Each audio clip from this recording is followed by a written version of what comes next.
The ABC Sunday night movie will not be seen tonight, so that we may bring you the following ABC Sports Special.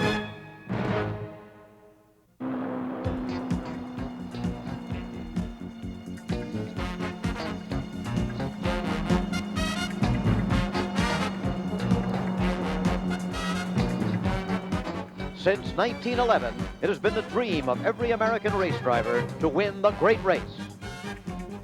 From the Marmon Wasp of Ray Haroon to the sleek turbo-powered race car of Rick Mears, the history of Indy is the history of American racing.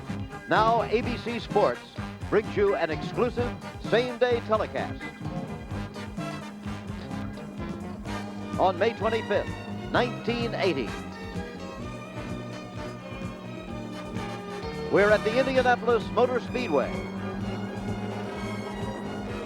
in Indianapolis, Indiana, for the 64th running of the Indianapolis 500. This ABC Sports exclusive is brought to you by the Champion Spark Plug Company, the Spark Plug Specialist. By the Miller Brewing Company, brewers of Miller High Life. If you've got the time, we've got the beer. By Toyota, who invites you to see all the 1980 cars and trucks at your local Toyota dealer. Oh, what a feeling to drive a Toyota. And by Monroe, makers of Radiomatic and Monroe Magnum 60 shock absorbers.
Home again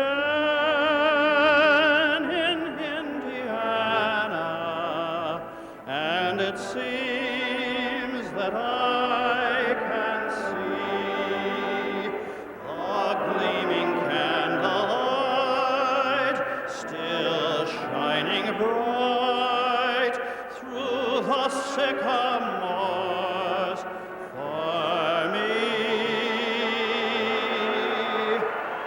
The new moon hastens all its fragrance from the fields I used to roam. When I dream about the moonlight on the Wabash, then I long for my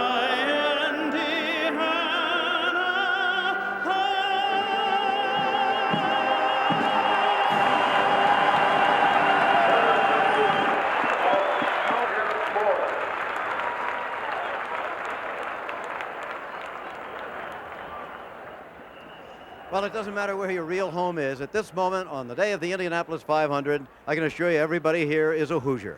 I'm Jim McKay reporting from our ABC commentary position. And every year here at Indianapolis, the story is at least slightly different. This time, it's not so much a matter of youth against age, although our defending champion, Rick Mears, is only 28, as experience against inexperience. We have 10 rookies among the 33 cars this time, and that's the first time that's happened, that we've had that many rookies since 1965. That's 15 years ago. Last year we had only one rookie in the race, Howdy Holmes, and he didn't make it this time. On the other hand, we still have experience here. Every driver on the first row is over 40 years of age.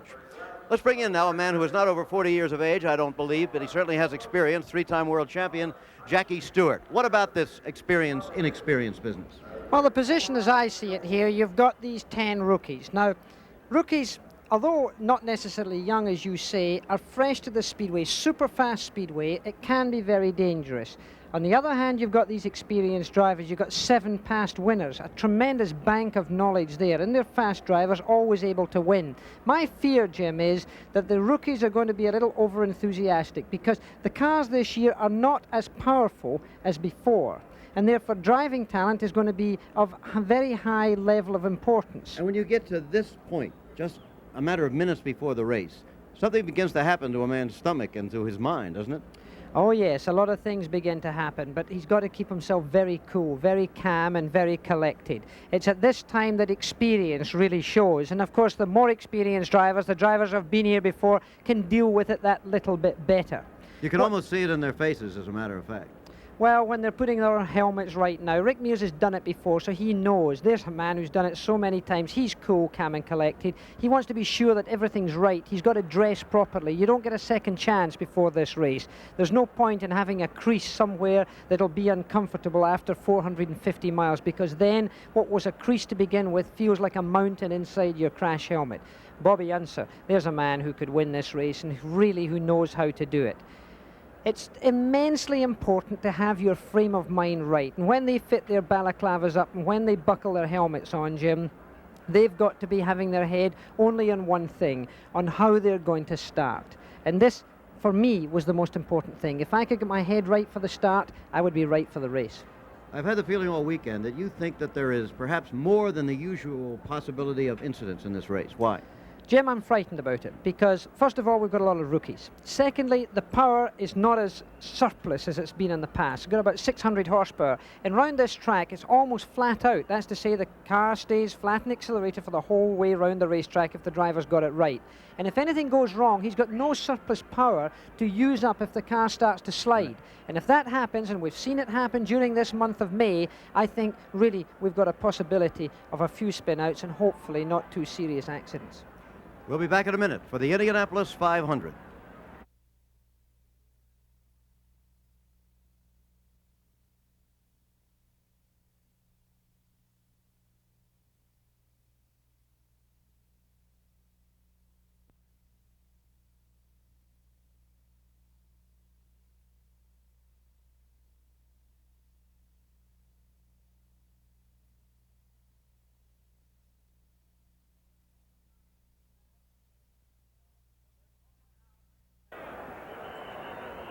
And now, race fans, the moment we've all been waiting for has arrived. And here to give the traditional command is the chairman of the board of the Indianapolis Motor Speedway, Mrs. Tony Holman. Gentlemen, start your engines.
On the first row, a trio of veterans, all former winners, all over 40 years old, all tough, smart, and talented.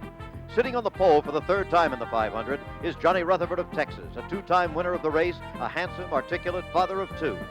Rutherford drives the number 4 Chaparral, powered by a British Cosworth engine. The car, a ground effect vehicle, was built by the Texas oilman, engineer, and former driver, Jim Hall. In the middle of row 1 sits a man who missed the race entirely last year, Mario Andretti of Pennsylvania. Andretti, winner of the race 11 years ago, hasn't finished in the top 5 since then. Last year, he was driving at Monte Carlo on the day of Indy. He returns in car number 12 this year of the Roger Penske team. Like all of the cars in the first 2 rows, it's Cosworth powered. The first row is rounded out by the older of motor racing's most famous brother act. At age 46, Bobby Unser of New Mexico is seeking his 3rd Indianapolis victory. He has finished in the top 10 in 12 of his 17 previous Indianapolis starts. His car number 11 is also entered by the Penske team, thus the first row. If youth will be served this year, it will be served from the 2nd row. Jerry SNEVA in the middle has just turned 31. Spike Gelhausen on the inside is only 25. And on the outside of the 2nd row sits the defending champion, 28-year-old Rick Mears of California. Last year, he brought a fresh face and a great new talent to victory lane. Again this year, he drives a Roger Penske car, number 1. He'll be starting directly behind Bobby Unser and right in front of Al Unser. Starting side by side on the 3rd row are half-brothers. Johnny Parsons, driving the fastest qualifying Offie-powered car, is the son of a former Indy winner. His half-brother, Pancho Carter, is also the son of a former driver here, Duane Carter. On the outside of row 3, Al Unser, 40 years old, winner of the race in 1970, 71, and 78. A win today would allow him to join A.J. Foyt as a 4-time winner. He and brother Bobby already total 5 wins. Al drives for a new team this year, Longhorn Racing. The only man to have won the race 4 times, A.J. Foyt, will start directly behind Al Unser in row 4.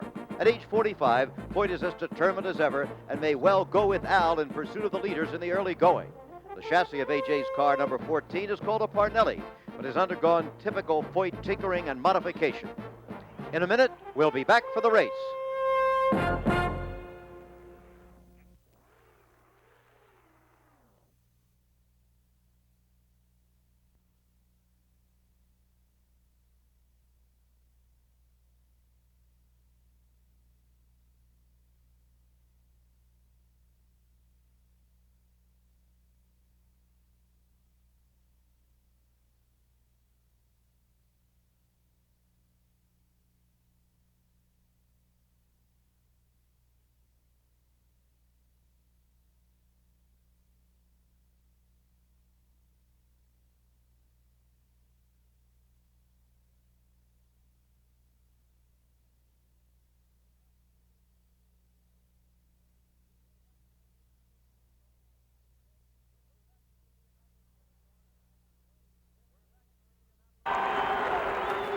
We're back at Indianapolis where the cars are underway, preparing for the start of the 1980 Indianapolis 500. A crowd thought to be a record, estimated at possibly more than 400,000 people is gathered here. Down in one of the pace cars is a Hoosier born and raised, a resident of Indiana today, my ABC Sports colleague, Chris Schenkel. It's that time again, Chris. Okay, thank you very much, Jim McKay. You talked about thousands of people as we slide through the number 1 turn and the long chute going into number 2 by the VIP suites. I have never seen so many people at the Indianapolis Motor Speedway. I've never seen them in such a good mood. Possibly the weather has something to do with it. About 78 degrees and we have a playful front row. Bobby Unser keeps running up near our rear bumper. Mario Andretti is calm in the middle, and Johnny Rutherford is waving to everyone as you see a shot now from our ABC camera located in the rear of the pace car. It's a beautiful sight as we come down here now. We do miss the late Tony Holman, but we have some consolation because his daughter Mary Holman George is here in the back seat with me, and the car is being driven by Tony George Holman, the grandson of the rebuilder and the man who perpetuated this spectacle. It is a spectacle of racing indeed, but it is today, as we drive down the backstretch now, a spectacle of people. It is the epitome of Americana, I believe. You see them dressed in every manner, fashion, or shape. They have been known to have streakers here. Now we're picking up our pace a little bit. Tony George driving the parade lap car. Bob Stempel is in the other. And here comes Bobby Unser. He wants more speed. This is always the case because we're only going 50 miles an hour, and those powerful Cosworth engines, well, they need more revolutions per minute. The track is cool, and the tires will be heating up a little later. You'll see them waving and staggering across across the track to warm up the tires or to score them a bit. As we now leave number 3, we go to number 4. The parade laps are over for 2 of the cars. We're going to say goodbye from here as the faster pace lap is coming up, preparing for a safe, clean start. 200 laps, 500 miles. Incredible start coming as we now go to Jim McKay. Take it, Jim. All right, Chris, thanks very much. Chris Schenkel riding in one of the pace cars down there. Now let's set the field for the 1980 running of the Indianapolis 500. On the pole in that yellow car, number 4, on the right of your screen is Johnny Rutherford, a 2-time winner. In the middle of the first row, number 12, Mario Andretti, another winner. And on the outside, a 2-time winner, number 11, Bobby Unser. The second row, number 35, Spike Gelhausen. Number 7, Jerry Sneva. Number 1, Rick Mears, the defending champion. By the way, those yellow things you see are the flags on the rear of the pace car fluttering in our picture. In row 3, number 15, Johnny Parsons, whose father is driving the pace car today and who won this race 30 years ago. Number 10, Pancho Carter, half-brother to Johnny Parsons. And on the outside of row 3, number 5, Al Unser. Row 4, on the inside, number 66, Roger Rager. Number 23, Jim McElreath, at age 53, the oldest man to drive in the race. And on the outside, the redoubtable number 14, 4-time winner, A.J. Foyt. Row 5, number 40, Tom Bagley. Number 95, Larry Cannon. Number 26, Dick Ferguson. In row 6, number 25, the speedy Danny Ungaius. We'll watch for him to move up in the early going. In the middle, number 20, Gordon Johncock, another former winner. And on the outside, number 96, Don Whittington. He's one of 3 sets of brothers in this race. We'll mention his brother in a moment. Row 7, Tim Richmond, the rookie who has caused such a stir here in this month of May. In the middle of row 7, number 70, Gordon Smiley. And on the outside, the veteran George Snyder, number 16. In row 8, number 29 is Billy Engelhart. Number 44 is Greg Leffler. Number 18, Dennis Firestone. All 3 of them are rookies. In row 9, number 99, Hurley Haywood, a veteran sports car driver. In the middle, number 48, Mike Mosley. Number 94, Bill Whittington. Row 10, 38, Jerry Carl. 8, Dick Simon. 2, Bill Vukovich. The final row, number 3, Tom Bigelow. 46, Gary Bettenhausen. And number 89, Tom Sneva. That is the field for the 1980 running of the Indianapolis 500. Now as they move towards the start, again, the yellow car, the one on the pole, we would expect to move out in front. Jackie Stewart with me, and they're getting into pretty good order, Jackie. Yes, the pace car has gone off. Yes, it's off the racetrack, Jim. The starter, Duane Sweeney, up there in the left of your picture, gives them the green flag. They're racing at Indianapolis. Bobby Unser going for the lead on the outside, but it's Johnny Rutherford down low in the yellow car. Unser still trying to get by him. They go between turns 1 and 2. It's Rutherford taking the lead. Bobby Unser made a very hard-charging move on the start, but he didn't make it. The noise that you hear is the traditional skyrockets going off. It has nothing to do with the race. That's nobody's engine that you hear. But Rutherford in the yellow car, number 4, is the leader. Bobby Unser in car number 11 is second, and number 12, Mario Andretti, is third. A good start. Well, a very clean start in Johnny Rutherford there. Pole position holder, the man who's been the fastest car really consistently over this month of May. He didn't hold the fastest lap during the month of May. That went to the young rookie, Tim Richmond, but Rutherford's car has been going very well. It's handling well. It's the Jim Hall car. It's an aerodynamic masterpiece developed by Jim Hall, and right now he's already taken off quite an advantage on Bobby Unser. Rutherford, Bobby Unser, Mario Andretti, Rick Mears, and Spike Gelhausen. Those are the leaders at the moment. But there's a gap already between the first 3 cars and the rest of them. Now they're getting onto that long backstretch, and Johnny Rutherford's looking in his rear view mirrors. You can see his head cocking to the right and to the left to have a look and see how far. And we've got Mike Mosley in the Dan Gurney car. How sad for Dan Gurney, and Mike Mosley already blowing a lot of smoke. I saw it right in turn 1. As he put the power on and through turn 1, smoke already came out of the car, and this must be a dreadfully disappointing thing for him, because he undoubtedly sees it in his rear view mirror, and he'll be told, of course, by Dan Gurney in the radio set. And here we have another Larry Cannon. Larry Boom Boom Cannon slowing down already on the race course. The attrition rate could be very high today after the heat begins to get to these engines. You know, we have 2 cars in trouble already. Meanwhile, Rutherford, just as smooth as he could be, the unofficial speed of the first lap, 180.722. Well, there's Mike Mosley in the pits now. What a sad situation so early in the race. The Dan Gurney team have been having troubles all season. It didn't seem that they were going to make it for a while, and there's Boom Boom Cannon low on the racetrack there. You saw him being passed at such a high speed, probably 185 miles an hour there, by that man, Johnny Rutherford, the man who's leading the Indianapolis 500. And Mario Andretti coming very close to the wall as they come out of there, then going right down this long stretch in the front here in front of so many people, 238,000 people in this racetrack seated alone. Can you imagine that? We've just had an unofficial lap of 186.721. The standings again in the lead. The Jim Hall car, driven by Johnny Rutherford, number 4, the yellow in there. Behind him, number 11, Bobby Unser, and then number 12, Mario Andretti. The 4th place car, a little bit further back than that, is the defending champion, number 1, Rick Mears. Behind him, Spike Gelhausen, and in 6th place, number 10, Pancho Carter, who's running very well. That's very impressive at this time for him. Isn't it amazing that the Roger Penske entered cars are now, and we have a yellow flag. We don't know why. Well, it could be that car on the racetrack could be considered an obstruction because it's going so closely. We have a car, Boom Boom Cannon, going round, and it could be that Boom Boom, because of that, it could be that that car be considered a hazard and an obstacle. The yellow flag could be put out. Well, that is Larry Boom Boom Cannon, as they call him, one-time barber from Danville, Illinois. And he's taking off his seat belts. That looks a bad sign for him. This year, they are allowed to bunch up under the yellow flag, so it'll be pretty much a new race when the green comes out. But it's Johnny Rutherford, the leader, Bobby Unser second, Mario Andretti third, and Rick Mears fourth. The Roger Penske cars running second, third, and fourth behind the Jim Hall entry. We'll be right back.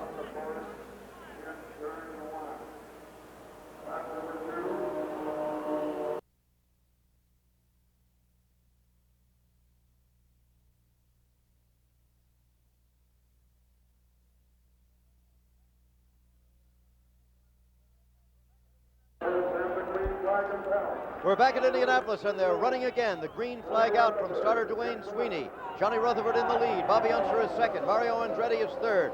Side by side, we have Rick Mears and Spike Gelhausen, almost in a tie for 4th place. Immediately, Rutherford on it. The cars had bunched up, but he's starting to move out again immediately. Ironic, really, that this car, the Jim Hall car, the Chaparral, last year was run by Al Unser, and similarly, the car seemed to have the legs of everybody else. I have to predict at this stage that if he has no mechanical trouble, he has the best chance of winning this Indianapolis 500, which of course would be a tremendous step forward for him and for Jim Hall. The big thing here is to make the car last, how well it's been bolted together, how long these mechanical parts will hold together. But he's going to get a tremendous amount of pressure from these people behind him because they're in a position to give him a lot of pressure. But Spike Gelhausen has got himself into 4th position, so that's a pretty good thing for young Spike. He's moved ahead of Rick Mears, as a matter of fact, and just behind Rick Mears, we still have Dwayne Carter, who's driving a very good race. 185.567 unofficially on that last lap, Jackie. Well, these first 3 cars have taken a little bit of advantage there, as you can see them coming down that long stretch there. First 3 cars have got a bit of a breather, then comes Spike Gelhausen, but look at this man. Johnny Rutherford's been able to stretch that advantage already just after that green flag has been shown. And there you see Larry Cannon in the pits. What a sad day for him. He had to push his car in from turn 4. He got his seat belts off. He pushed the car. There he is walking behind the car there, trying to hope and pray that his mechanics can get it bolted together. Also still in the pits is Mike Mosley. By the way, A.J. Foyt is in 9th place at the moment. Al Unser is in 13th place. We'll be keeping an eye on them. But there's the leader once again, number 4, Johnny Rutherford, the Texan, who has won this race twice before. The man behind him, Bobby Unser, has also won it twice. The man in 3rd place, Mario Andretti, won it once, and that was 11 years ago in 1969. There is Mario, who's had a really tough time the last year or so in Grand Prix racing after winning the World Championship. He has said this month that he has really needed something like the good month he's had in Indianapolis to get his spirits back. The car, we got an incident out there. What is it, 20? Dick Ferguson, number 26, losing a wheel. Yes, that's quite a heavy accident. He's looking down now. Is he unconscious or is he just trying to undo his seatbelt? He doesn't seem to be moving very much, Jim. That was a very heavy impact he had. The emergency crews here at Indianapolis. The yellow flag, of course, is out.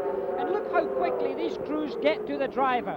These are the first aid people that you see there in the white uniforms there, The security men and the emergency removal of the driver can be taking place by the men in their yellow or bright orange overalls there. This is in the turn 2, entrance to turn 2. He obviously had a problem getting out of turn 1, came into heavy contact with the wall. The driver's now being lifted out of the car. The steering wheels can be removed from the cars, and by so there the driver's walking out himself, Jim. That's a wonderful sight.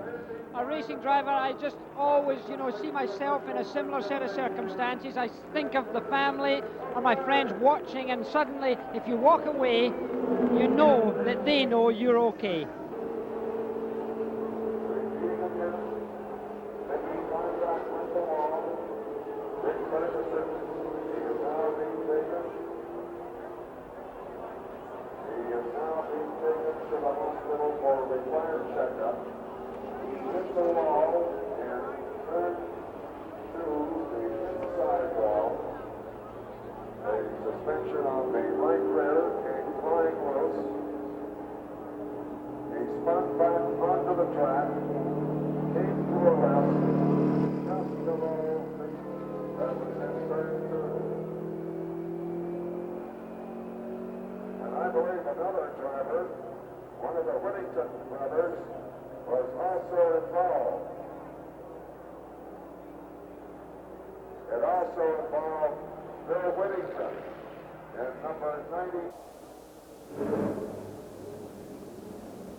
Much has been said about how dangerous the Indianapolis Motor Speedway is, how many people have been killed or seriously injured.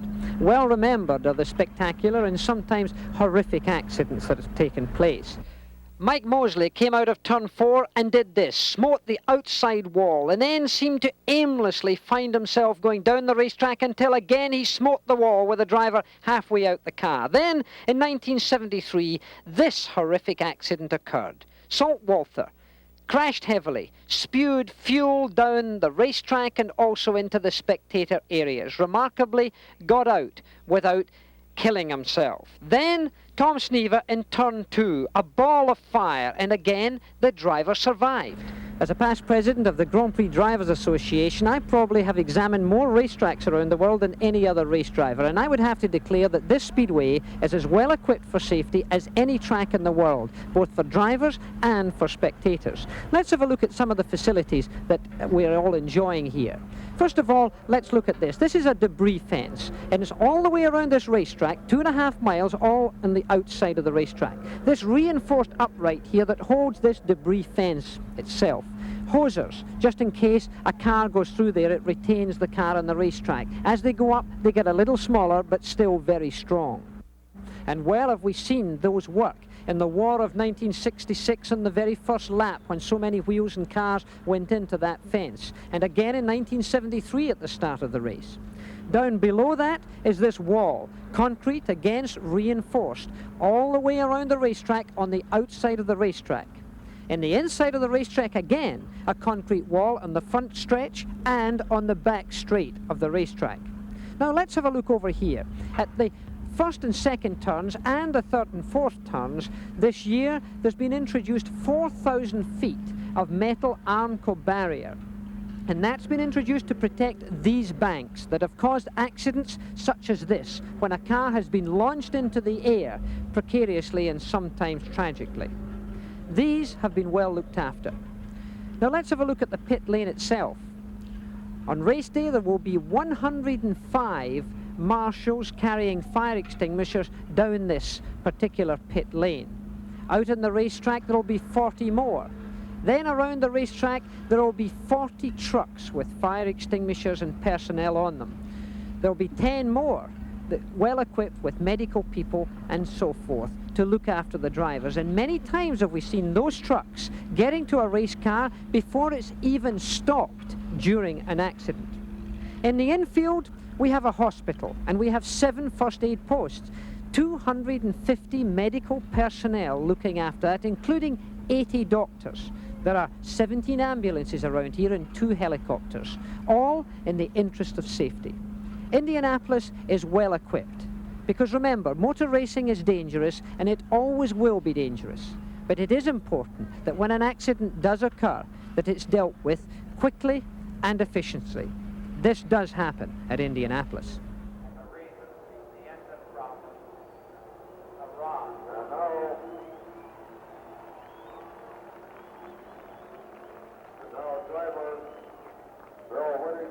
Has been removed from the car, placed on a stretcher. SNEVA in for a second time. Danny Untitled is in the pit area.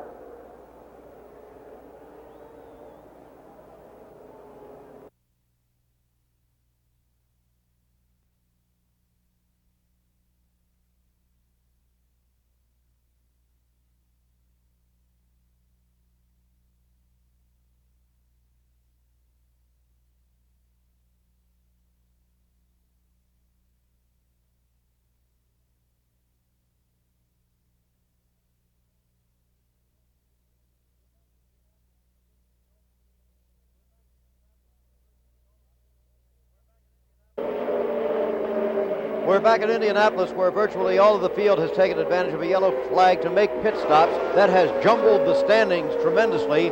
We may get the green flag right now. The current leader is number 16. There's the green flag out. George Snyder is the leader in car number 16. Number 20, Gordon Johncock, second. Number 8, Dick Simon is third. 25, Danny Ungaias. We would expect to see the previous leaders coming up, catching them and passing them pretty soon. That's Gordon Johncock taking the lead from George Snyder now. Johncock, who won this race back in 1973 in a rain-shortened finish. That was the year of great tragedy here. It took 3 days to run the race. It was the one where WALTHER had the crash on the start of the first day, where unfortunately Swede Savage eventually died of injuries suffered on the final day. Johncock was the winner that year. George Snyder is a veteran, never won the race, has never come close. There's Hurley Haywood's car in the pits, number 99, a veteran sports car driver and a good one. Goes way back into the 60s, but his car is ill at the moment. Certainly is, but there Gordon Johncock, who's chief mechanic. George McNaughty has won 6 of these Indianapolis 500s with drivers like Graham Hill and A.J. Foyt and many others. So he knows what he's about. He also had a serious crash here the week before the first qualifying weekend, and in fact broke a bone in his ankle, and it was questionable whether he would even make the race because it was a high-speed accident. And right now, driving that blue and white car number 20, Gordon Johncock's taking an advantage going onto this long back stretch on George Snyder, who's driving an A.J. Foyt car, who's in second position. Bill Whittington has been taken to the hospital. We'll try to get a further report. It seems to be a leg injury. And now Bobby Unser moving into second place in car number 11. He's really flying. But this was a good break for Johncock. Gave him a chance to be competitive because he started well back. So Bobby Unser in hot pursuit. 2 former winners of the race. Bobby, one half of the most famous brother act in American racing. Al Unser back in the pack there somewhere. Well, I think you're just going to see Bobby Unser eat up Gordon Johncock just in a few minutes, and there's a situation, a crash in turn 1. A crash in turn 1 on the outside of turn 1, and there you see the car coming to a stop there. See if we can pick up the number. Number 35 there, Spike Gelhausen, who started on the inside of the second row. Spike has had more bad luck in turn 1 than anybody I can think of. Well, I tell you this, he got that accident right because he stayed close to the wall all the way there as long as he could, because once the car hits the wall, if a race driver can stay on the wall, it's much better. Spike, in good condition, running down the racetrack. He will in any case be taken to the field hospital because it's mandatory here, in the interest of safety, that a driver goes for a complete checkup just in case there's something wrong there that can be later found out to be dangerous. Dwayne Sweeney with the yellow flag. It looked like he might have been 2 abreast. Let's see, Jackie, as he comes into turn 1 there. Okay, now he starts to spin. You can see the car spinning there because the smoke is on there. The other cars, luckily avoiding him very close there. Now watch this. He comes up here and hits this wall hard. And that was Danny Ungaias that nearly hit him. And he keeps close to the wall. He stays close to the wall. He's, instead of going down the racetrack in front of all the other cars, a race driver has to have presence of mind to do this. You hit the wall and you stay on it if at all possible. The car not so severely damaged. It's amazing, isn't it? Consider that's a concrete wall, reinforced, and he probably hit it at a speed of about 160 miles an hour.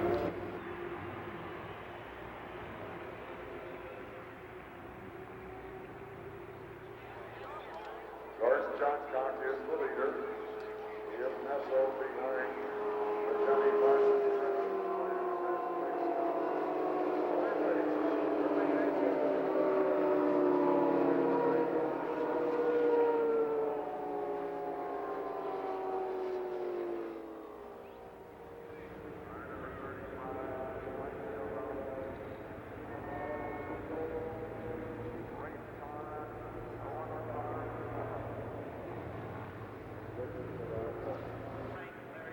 I'm with Dr. Hanna at the hospital. Doctor, you have reports on 2 drivers. Yes, we do have, Sam. First, Dick Ferguson is all okay with exception of a fracture of one of the small bones of his left small toe. That is being taped and he'll be released. Now, Bill Whittington is in at the present time.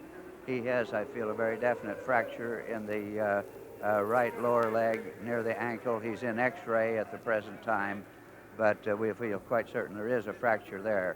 His condition otherwise is good. Okay, Dr. Hanna, Bill Whittington, a winner of Le Mans last year. Do you see that this injury might in any way hamper his return to racing? Not, of course, it may hamper it for a period of time of possibly 6 to 8 weeks, something of that sort, in so much as it is his right leg that is involved. However, I do feel that he will be able to get back to racing. Okay, good news. This is Sam Posey with Dr. Hanna at the Speedway Hospital. A lot of guys didn't get to race either, so thank the people for coming out this year. Appreciate Sam and good crowd today. Everybody saying, hey, racing's down, the speeds are down, the competition's good, and I'm glad to see people come out, and I hope they see good. The green flag is out again at Indianapolis. They are racing, and the battle will continue. We'll pick up again between Gordon Johncock in the lead and 46-year-old Bobby Unser in close, very hot pursuit.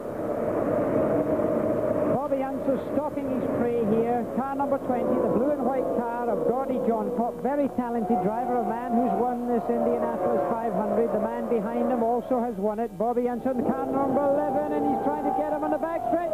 He just passes him. He just drove past him. It looked like he had such a lot in hand there. Of course, he came out of the draft.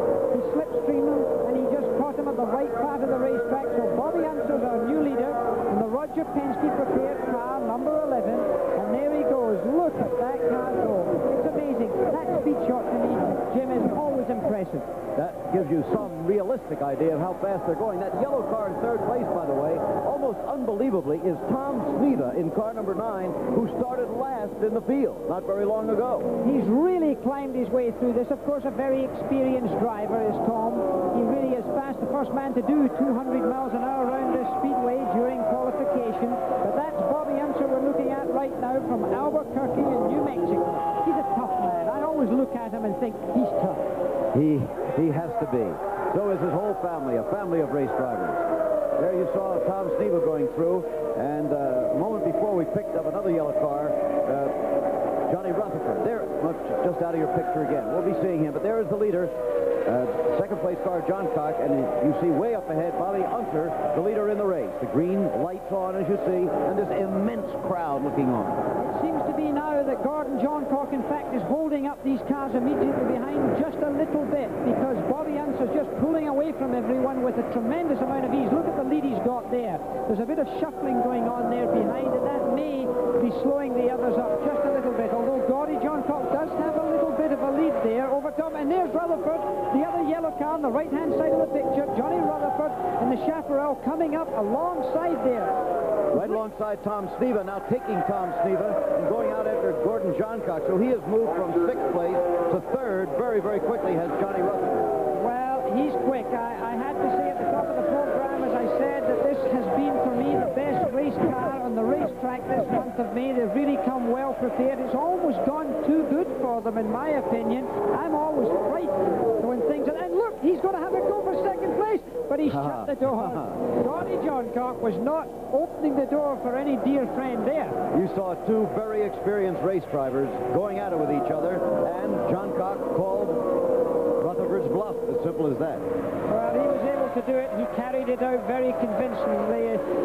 Gordy Johncock's a small man, a man of average height, James. As we would say. But there he goes. Here's Rutherford, and he's done it well this time. He really gave it the right amount of timing. His timing there was absolutely perfect. There was no way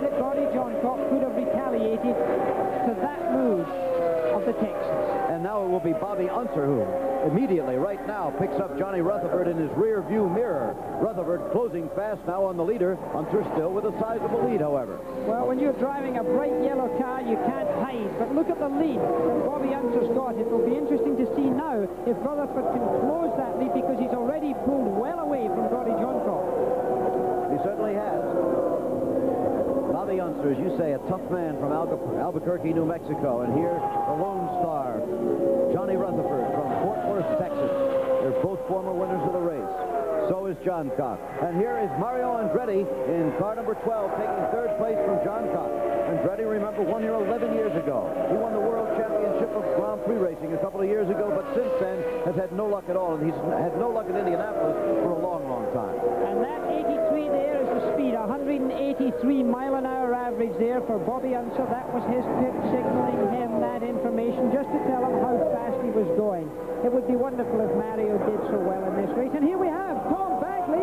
He's got his hand in the air, trying to tell everybody that he's stopped, trying to tell the emergency crews to come out. They've thrown the yellow flag because, of course, Tom Bagley is a hazard to other drivers.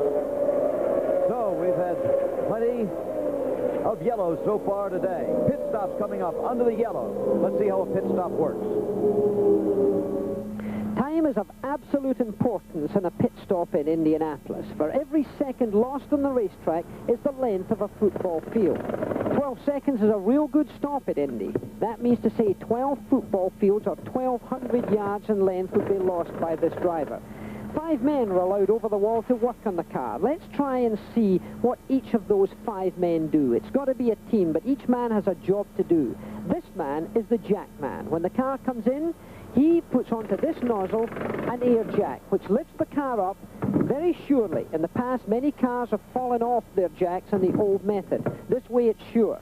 This man here is changing the rear right wheel. When the car comes in, he's got an air wrench. He undoes the stud, pulls the wheel off. The jack man leads the new tire onto the car, and the wrench goes back in and tightens up a stud that's already fixed to the wheel. This man here is the fuel man. 38 gallons of fuel are pumped into the car in about 8 or 9 seconds.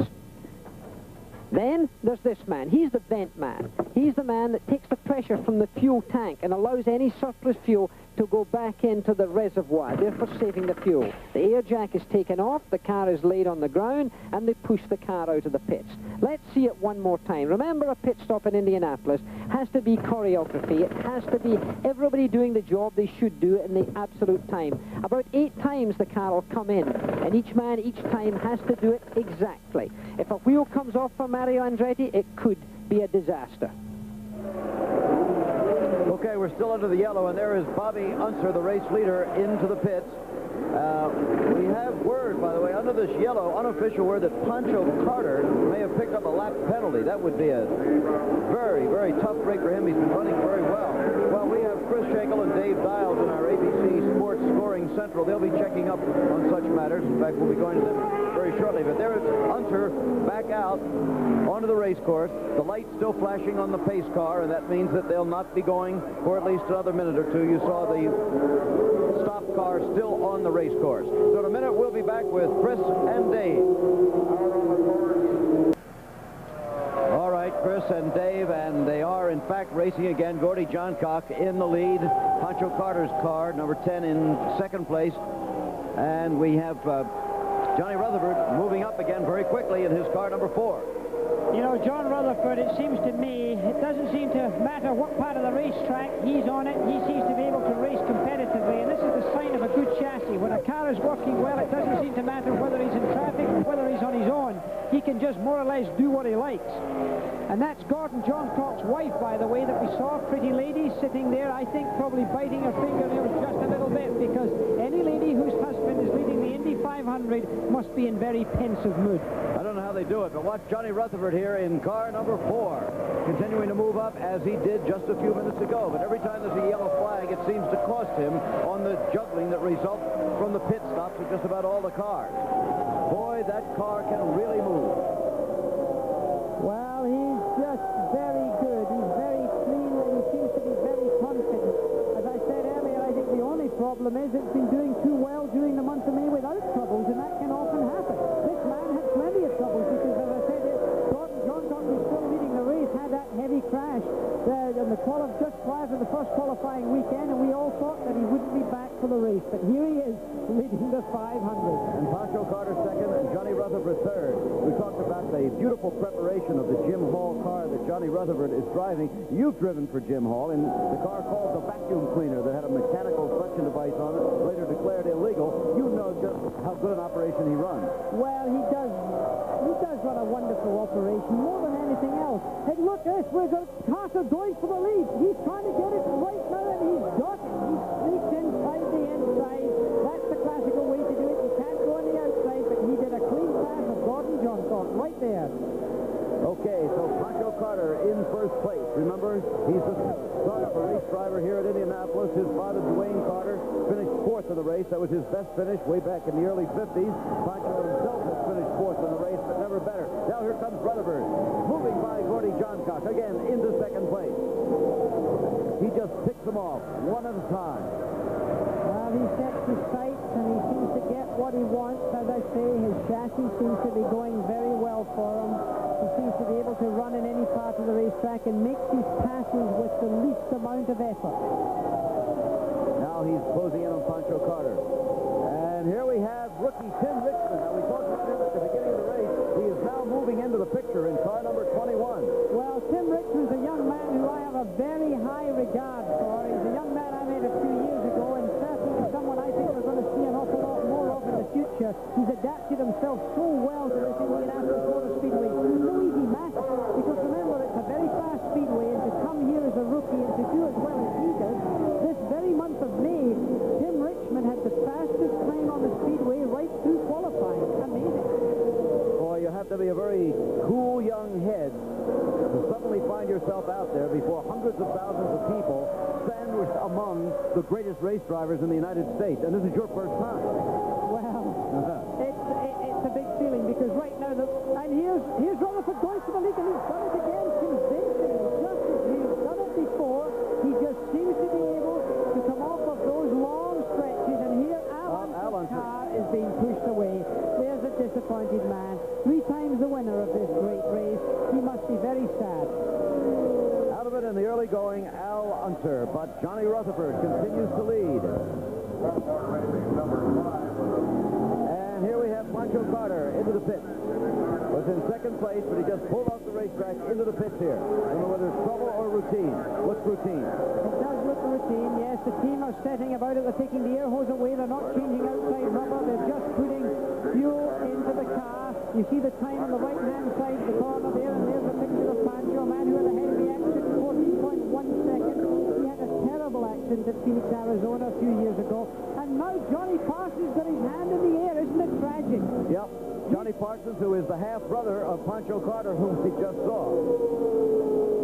Now, here they are, the standings. Johnny Rutherford, Bobby Unser, Tim Richmond, the rookie, Rick Mears, and Gordon Johncock. It's going to be a race today at Indy. We're back at Indianapolis, and we've got a fire in this car in the pits. Number 70, Gordon Smiley of Garland, Texas.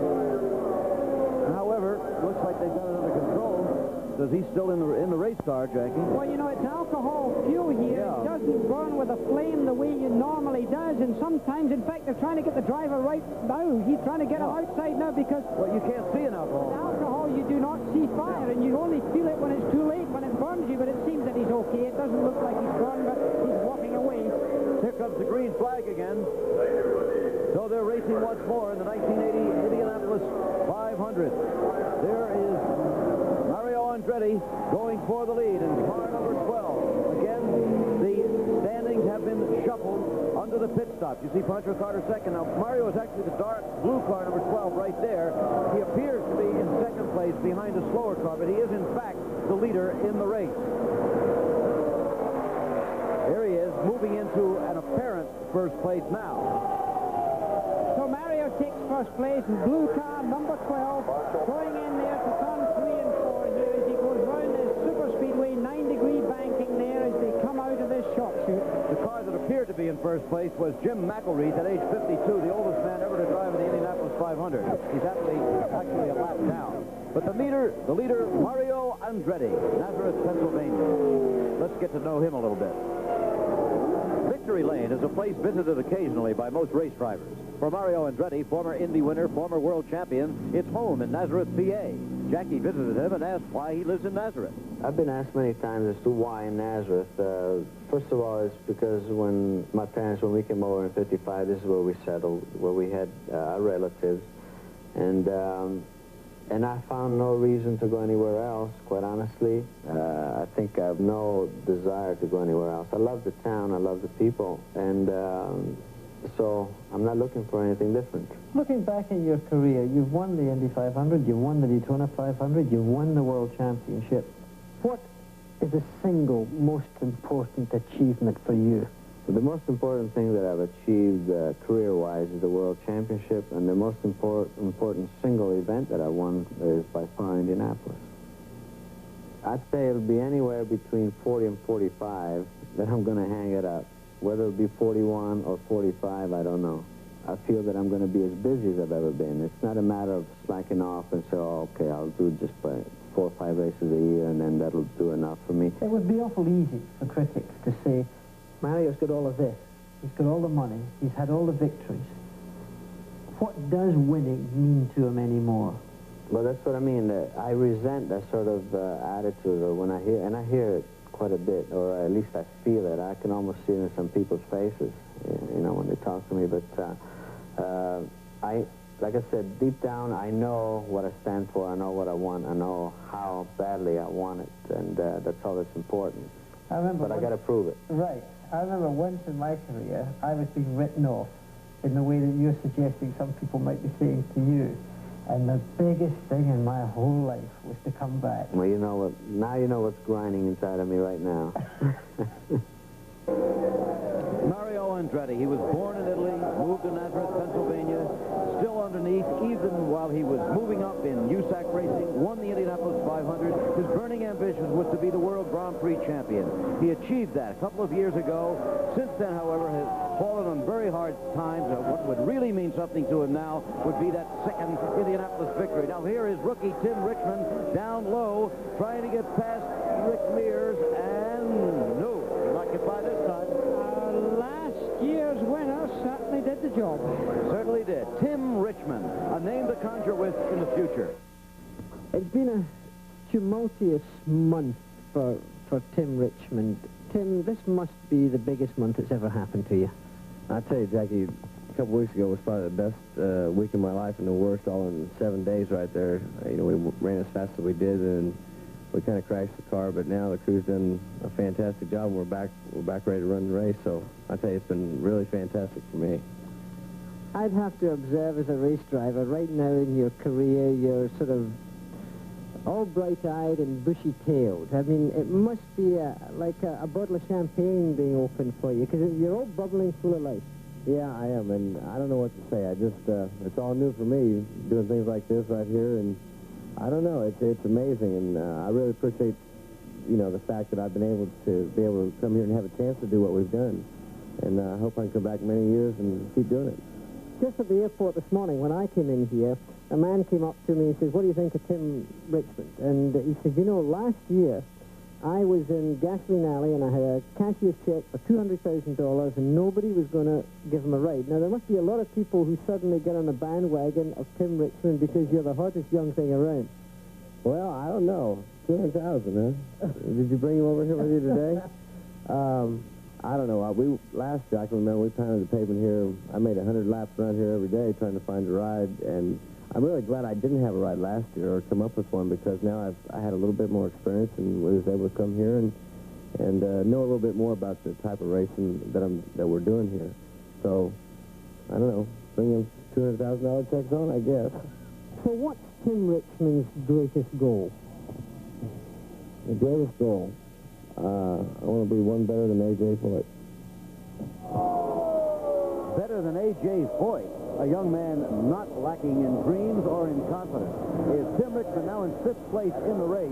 Just behind him, Bobby Youngster, for example, almost twice his age. Look at this going on here. There is Rick Mears in the blue car, then Richmond, and then Bobby Youngster.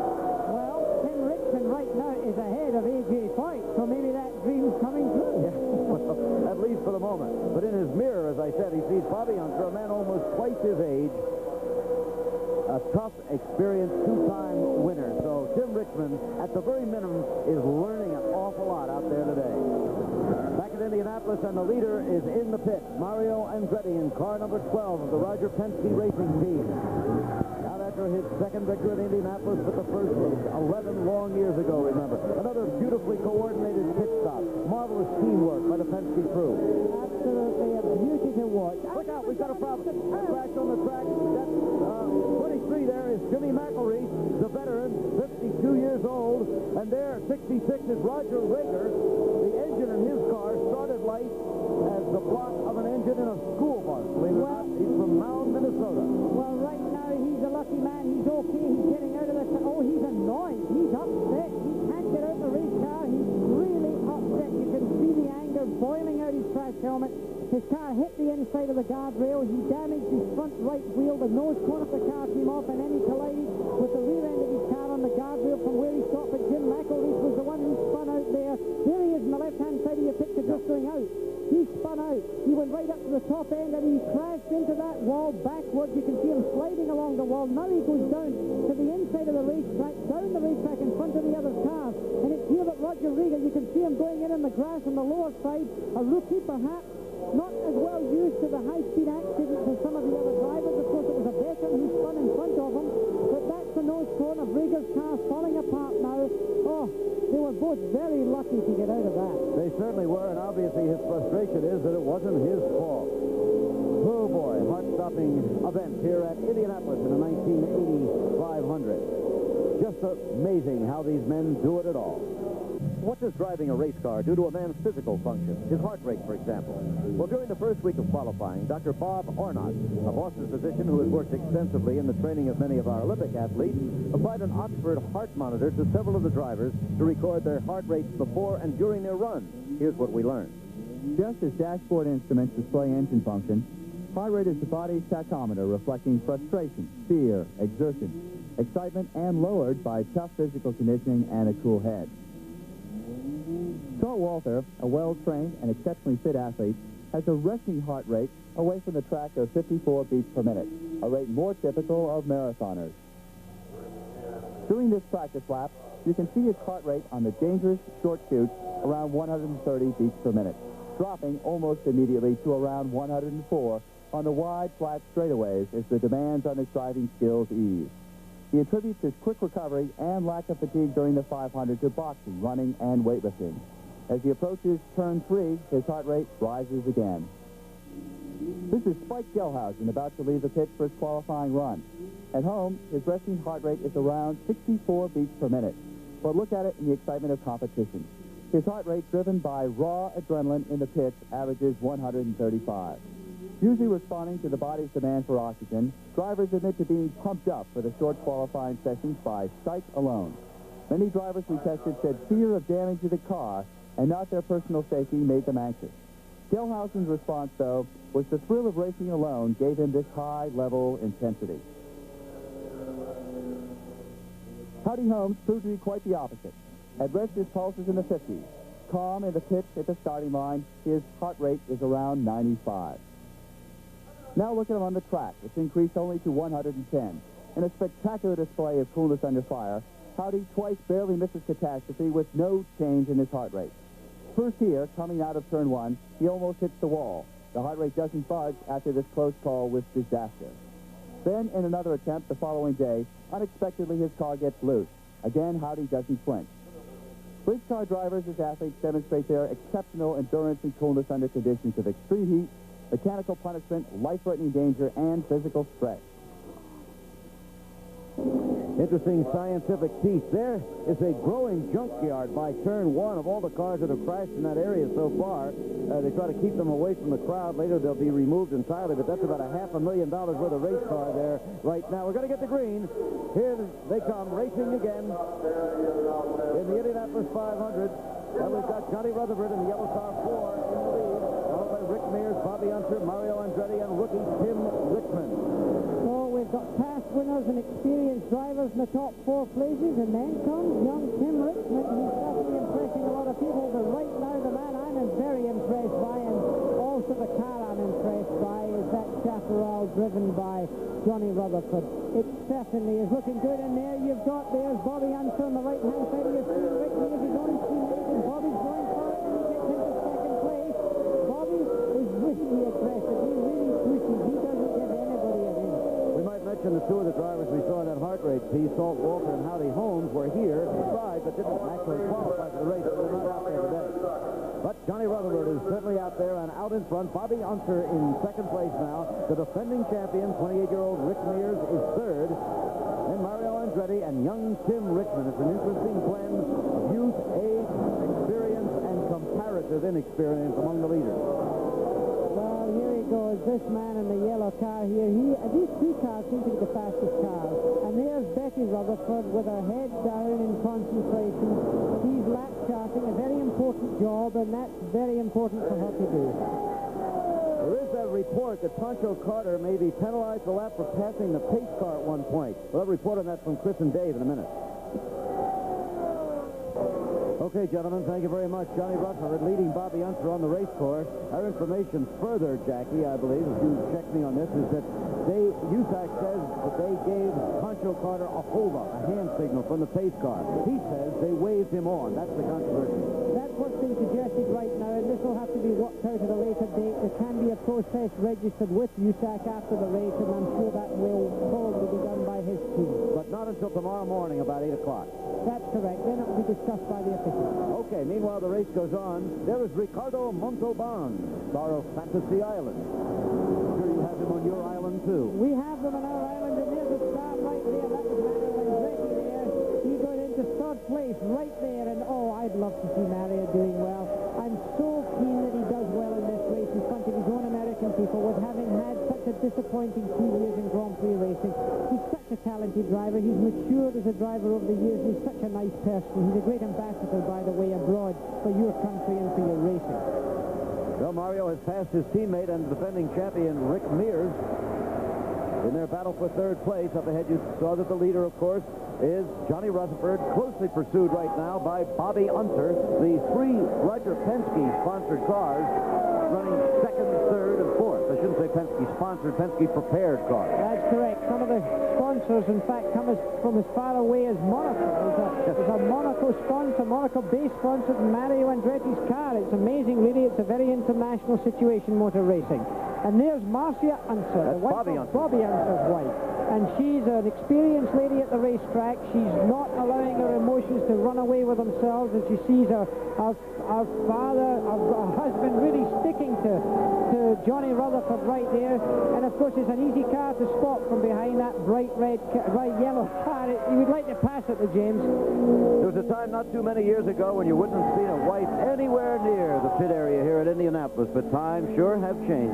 Learn from your chaps, I believe, in Grand Prix. Well, you Americans have some strange customs. You weren't allowing ladies in the pits. We've always attracted ladies to our racing. Foreign drivers have always brought new things to Indianapolis. Back in 1913, Frenchman Jules Gou drank champagne on every pit stop and won the race and credited it to the champagne. Absolutely, certainly. Well, you saw the signal to Johnny Rutherford to come in for fuel. Fuel, a critical situation here. They just get 1.8 miles per gallon. It is not gasoline. It's basically alcohol. Yes, and if he has a very good pit stop, he could come in there and take about 38 or 39 gallons of fuel. And there's Mario Andretti. He's slowing down. He's on the inside of the racetrack. This is not under a yellow. This is not going into the pits. This is a serious blow for Mario Andretti. It looks like he switched off the engine. He's sitting there. That must be going through his mind. Not another mechanical failure. The yellow light is not out. They're still racing. You can see the yellow car there. Car number 4 is Johnny Rutherford. The Chaparral still going on all 8 cylinders. He's a Ford Cosworth engine. He's not slowing down, but Mario Andretti, I fear, may well be out of the race because he was going very slowly indeed. Time after time, not only in Grand Prix in the last year or so, but the years here at Indianapolis, mechanical problems, often a very small part, there he is down low on the race course, have sidelined Mario Andretti. Again, there he is by the white line, creeping in towards the pits. Almost unquestionably, he'll be out of the Indianapolis 500. He's certainly not going to win it. Now they do bring the yellow out. So again, they are slowing down, racing under the yellow at at Indianapolis. Sam Posey, a fine race driver himself, who will be driving tomorrow at Lime Rock, is down with Al Unser in the garage area. I'm with Al Unser, a three-time winner in the Indianapolis 500. But, Al, it's not going to be a fourth time today. What happened? Something happened in the engine, Sam. It dropped a valve or something. I really don't know. It only started running on 7 cylinders, so that was all. Until then, how was it going?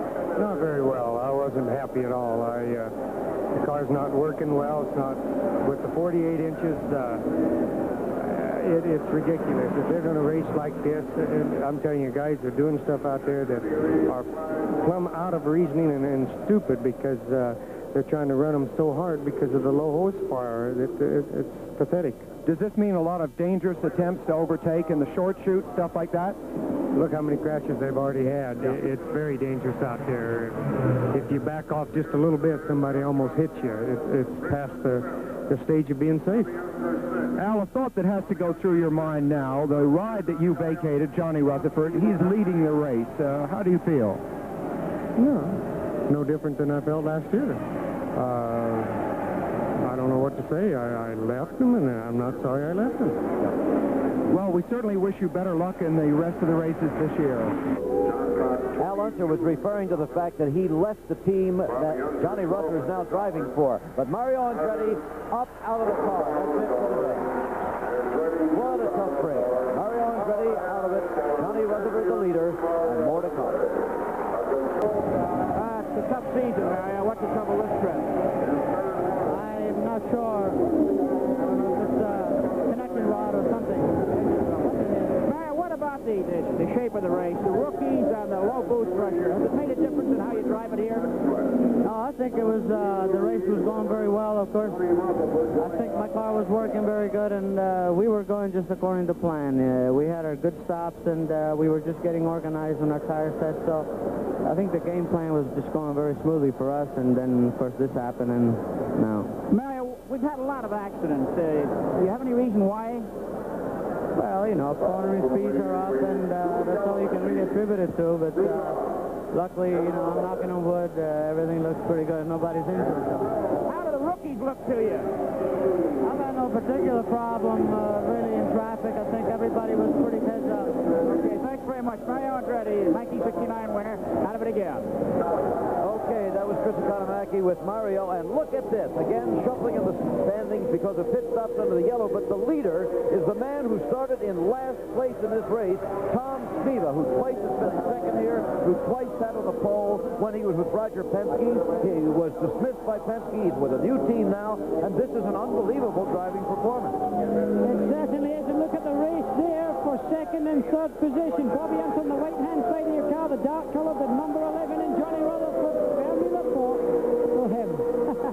So Tom SNEVA out in front, Rutherford second, and Bobby Unser third. A very interesting afternoon so far. We've had so many cars involved in the fight for the lead. And good racing, really good, strong motor racing. It hasn't been any pussyfooting by anyone. No. I'm very happy for Tom SNEVA. There you are, number 1 for Tom SNEVA, and that's his pit giving him a happy signal. It's always nice to lead the Indianapolis 500. I led it for quite a few laps back here, and there we see another attempt by Bobby. He seems to like the idea of going inside there, and he's, in fact, doing it again. They went round side by side. There's hardly room in this racetrack for that kind of maneuver, and yet both of those drivers did it. We have to have a lot of confidence in each other, Jim, to be able to do that, because if their wheels were to interlock, you would see the kind of accident that we saw earlier in this show, and here we have a spin out. There we go. That's 96. That is the other Whittington brother. Ron Whittington. And he didn't seem to hit the wall. It was amazing. He's got a flat front tire. A flat right front tire, left of our picture, is flat there, and that seemed to be the cause of that problem. By the way, the applause is for the way he handled the car on the spin. And the lead cars are coming into the pits now. By the way, the reason Tom SNEVA here started in last place was because he crashed the car he had qualified in practice after the qualifications had taken place. Both SNEVA and Rutherford in the pits right now, by the way, 9 and 4 number cars. So the rule is if you put your backup car into the race, you must start at the back of the field. That's right, and there he went. He kept his advantage there. They both took on fuel only. They did not take on rubber. That means, apart from anything else, that both of their cars cars are handling well, they don't have to change rubber to get the car to get more bite or more grip. And it quite often is the case if a car is not handling well, they'll put on new tires. Tom SNEVA from the Great Northwest, dueling with Johnny Rutherford from the Lone Star State. And a long, long way to go at Indianapolis. Bill Fleming is now down with Roger Rager, who looked so infuriated after that crash. Let's see why he was angry. Bill? I'm with Roger Rager right now, who had an unfortunate accident out on the track. Roger, in your own words, what happened? Well, one of the veterans spun in front of me, and I had to, rather than drive through the cockpit with him still in it, I had to spin to miss him. And I was headed in a line that I should have missed him, and by the time I got there, he was already there. He bounced off the outside wall and come back down across the track, and you know, I spun to miss him and hit the inside wall. That's about all I can say. I think there's too much emphasis put on the rookies, because we're as good as they are, we wouldn't be here. Now, that veteran you spoke of, I believe, was Jim McElreath, who'll be the oldest driver in the field. Indeed, a veteran of 15,500s. You seem to have a little edge on the way you said that. Roger, was it kind of building up this week with all the pressure on the rookies? Well, they've given us a lot of flack, and everybody looks at you like you shouldn't be here, but, you know, I've driven 8 different championship cars, and this is only my first 500 here, but it's not my first 500, and, you know, they're not speaking of just me, I'm sure, but a lot of the other rookies, and, you know, these guys are evidently professionals, or they wouldn't be here. That's what it amounts to, and it's just sad that it's the situation the way it is, where everybody has to come in and buy rides. If they hired everybody on their ability, definitely there's some rookies that wouldn't be here. I know one thing, you won't be a rookie next year. That's for sure. Back to you, Jim. Let's have another look now at Don Whittington's problem, Jackie. Well, he got high on the racetrack there. It seems certain that he had a tire problem, because you can see that yellow car coming out of turn 4 there. Suddenly the car gets very loose indeed. The car spins, and look, it doesn't make contact with the wall. He keeps correcting the steering there. You can see the steering working there, but you can already see that the tire, look how the tires are stopped there. As he's sliding to a stop, trying to slow the car down. That front wheel stopped altogether, and then he just misses the wall. And that tire is flat right there. Incidentally, to understand the Roger Rager interview, you must take it in the context that he represents the low-budget racer here. His engine started in a school bus. That's an actual fact.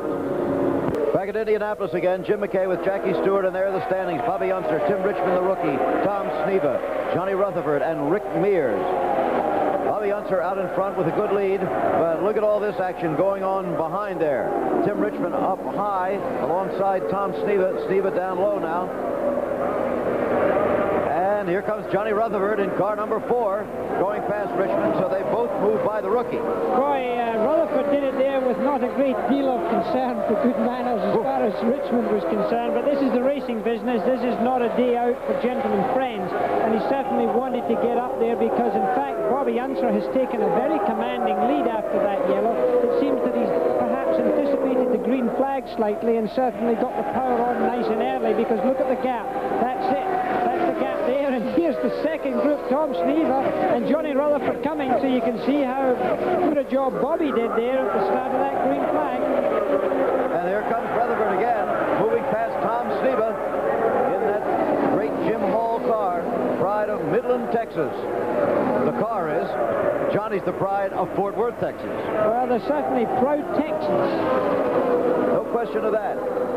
Bobby Unser still in the lead, and that lead substantial at the moment, meaning, well, about 100 yards, which, as you pointed out earlier, is 1 second on the race course. But it's interesting to see how quickly, if Johnny Rutherford could catch him up, because it has been obvious all day long that his car has been the fastest car in the speedway, and any deficit that he's had, he's been able to make up. So therefore, it'll be interesting to see if he can catch Bobby, because he's out of his draft now, really. That's 185-mile-an-hour lap for Bobby Unser, which is no slow speed around this speedway. Is there such a thing at 185 miles an hour as subtle actions like teaching a rookie that you're in charge, that you're the boss, that you're the guy with experience? Oh, no question about it. In fact, where Johnny Rutherford stuck his nose in going through turns 2 there, to Tim Richmond, he was very well declaring the fact that he was the boss, that he was a two-time winner of this Indy 500. That now, attention, young man, move slightly to the right because I'm coming through. I am your superior, and I have the credentials to be so. And I suspect Tim Richmond at age 24 understood that extremely well. So the race goes on at Indy. Well, we've got 189 miles an hour for Johnny Rutherford. I think that is the fastest unofficial lap so far. And by so doing, he's closing up on Bobby Unser. Okay, we've talked a lot about Johnny Rutherford. Earlier, Chris Economaki had some words with this two-time winner of the great 500-mile race. Johnny Rutherford, 1963, crew cut, running around here looking for your first start in the Indy 500. How much has it changed over the years? Oh, Chris, it's tremendous. The I mean, for you as a man. For me, well, I'm up on top now, Chris. Where I wasn't then, I was a bug-eyed rookie running around here just in total awe of this place and the magnitude of it, and the veteran drivers that I'm on the track running as hard as I can go, and one of them goes by and like I'm painted on the fence, you know, and now I'm one of the guys that goes by like they're painted on the fence, and it's you know, it's fun, and it's better now. You know, I enjoy it more because I'm one of the top racers and can relate to past experiences to help me go fast and be able to help the rookies, to talk to them and tell them the things that I've learned here. John, Wally Dallenbach rides a motorcycle alone in the Colorado Rockies for relaxation. Bobby Unser goes up in the mountains to his ranch all alone. What is it about racing drivers who want to do things alone? Chris, I don't know. I guess through the ages that may be a question that's never answered to anyone's satisfaction. Do you have a fear of making friends in racing and have them perhaps killed? No, I've never felt that way, and I've lost a lot of friends over the years through racing accidents. But it's, I think, you know, you're by yourself in that race car while you're racing. You do your best thinking sometimes in solitude, so I think that's probably the draw, is the fact that you can get away from it all, not have any distractions, and think about the situation and work out some problems. John, 16 drivers that were in last year's race are on the outside looking in this year. What's it going to do to you, the first 500 that you're not in? Well, I don't know, Chris. I hate to even think about that. Right now, the position we're in with the Pennzoil Chaparral and Jim Hall's team, I can't fathom that. It's a situation where things are so good and we're so up right now that you can't even devote the time to that. So I guess if that ever happened to me, I would probably hang it up and walk away. I got a tip for you, John. I don't have any retirement plans either. Very good. Okay, Johnny Rutherford, who in talking about his career, that is he in second place behind Bobby Unser still, did not mention that in the 60s, for example, he broke both of his arms. There's his wife, Betty Rutherford, sitting up on top of the pits, keeping her own lap chart. So, the racing goes on. A couple of tough guys up front. Bobby Unser at age 46, Johnny Rutherford at age 42. The defender, Rick Mears, at age 28, is in third place. We'll be back at Indy. So Bobby Unser still leads at Indianapolis as the race moves inexorably on. Nowhere near the finish yet, however. Long way to go, and it's a hot day, remember. A sunny day. And it looks like maybe Bobby is lengthening it a bit over Johnny Rutherford, Jackie. It certainly seems to have lost a lot of time, because when we left for our commercial there, he was much closer, Jim. He certainly has. Definitely losing a lot of ground out there in the race course. Bill Fleming is down by the Rutherford pit. You give us a report on that situation, Bill? You know, for the first time today, Johnny Rutherford is actually dropping back a little bit. So we asked him what has happened to the car, and they say it's pushing. Now, in driving parlance, that means that the car is just not cornering right. So I think the next time you come in, you're going to see what happened. He's going to change the right front and try to get a different combination of stagger on those tires. In other words, to try to get a little bit more balance built into the front end, so it'll get around those corners quicker. We'll see what happens. Okay, Bill Fleming in the pits. Thanks very much. You can see Rutherford out there still dropping behind the leader, Bobby Unser.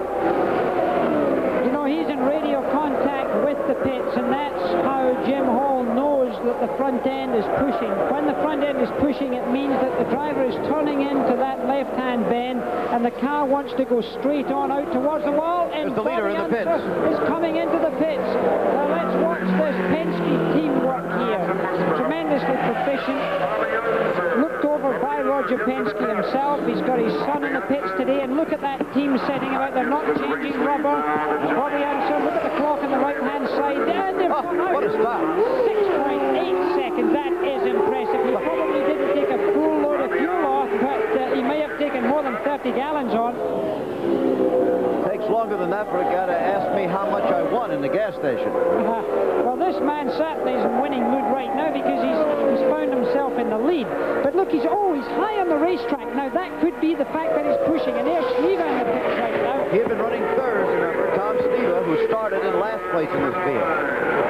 Yep, he's doing... Now, let's have a look at how long it's taken him. He's gone off in 12.2 seconds. A lot of fuel gets spilled in. He was a little slow in getting out the pit there. Didn't get it away as quickly. The clock stopped. He didn't actually start as quickly as he could have done. But that's Johnny Rutherford. When we last saw him, he was heading high on the racetrack, almost out of the groove, because his car does seem to be ill-handling, and he's coming into the pits. Okay, Rutherford coming into the pits now in car number 4. Remember, these are all under the green. It was A.J. Foyt was in his way there, I believe, momentarily. He was coming into the pits. He was going into his pit, which is further up the racetrack, and he was going a little slower naturally. So there is the car coming in. The clock is stopped. Perhaps started a little bit early there. The wheels hadn't come to an absolute stop. Johnny Rutherford, you can see, man who, like me, seems to screw his eyes up a lot in bright sunshine. It's a little bit slower. He changed rear rubber there. He changed the front rubber. He's got out in 19.1 seconds. They've probably made several adjustments to that car in that time. Johnny Rutherford will be able to report to Jim Hall in the pits through this radio whether he's getting the car to grip that bit better. But there's last year's winner, Rick Mears, now in the lead. Okay, all of these pit stops under the green. Again, let's go down to Bill Fleming. Jim, how was the pit stop as far as you saw it? Well, it was reasonable. We put a lot of fuel in. It took 17.5 seconds. We changed 3 tires, so it was a good pit stop for us. It wasn't a particularly quick one, but it was a good one. Jim, a little bit earlier, you'd made the motion that the car was pushing a little bit. We thought you might try to change the stagger somewhat. Yeah, we changed the tire setup for him, so it ought to be okay now. Okay, good luck.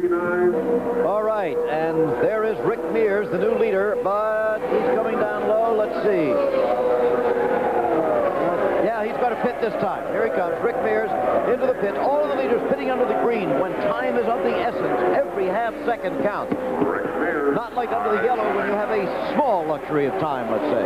And again, a Penske crew, but these are different wheel changes and different fueling people for each of those cars, and an immense amount of competition within these crews to see who can get their man and their driver, and they're very jealous of each other and getting them out in the fastest possible way. A 12.2-second pit stop.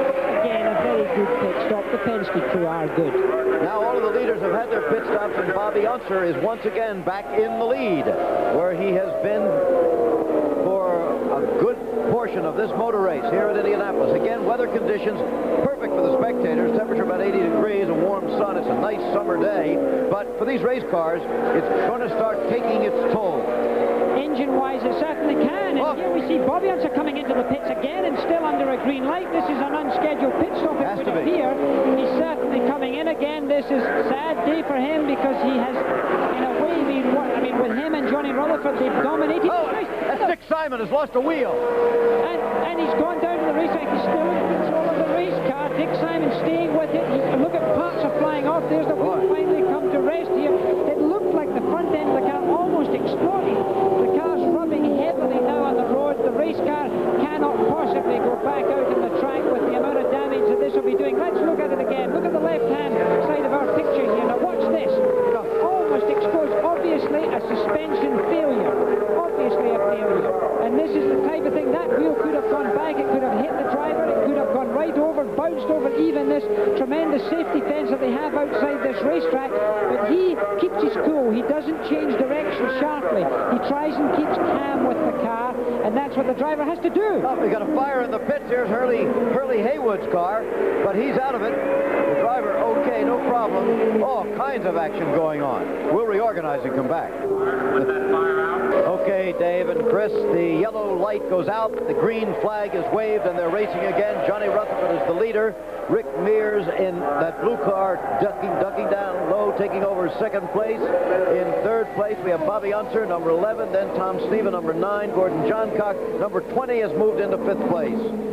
He had led at one point in the race, remember, but there is Rutherford. He's got himself the lead again.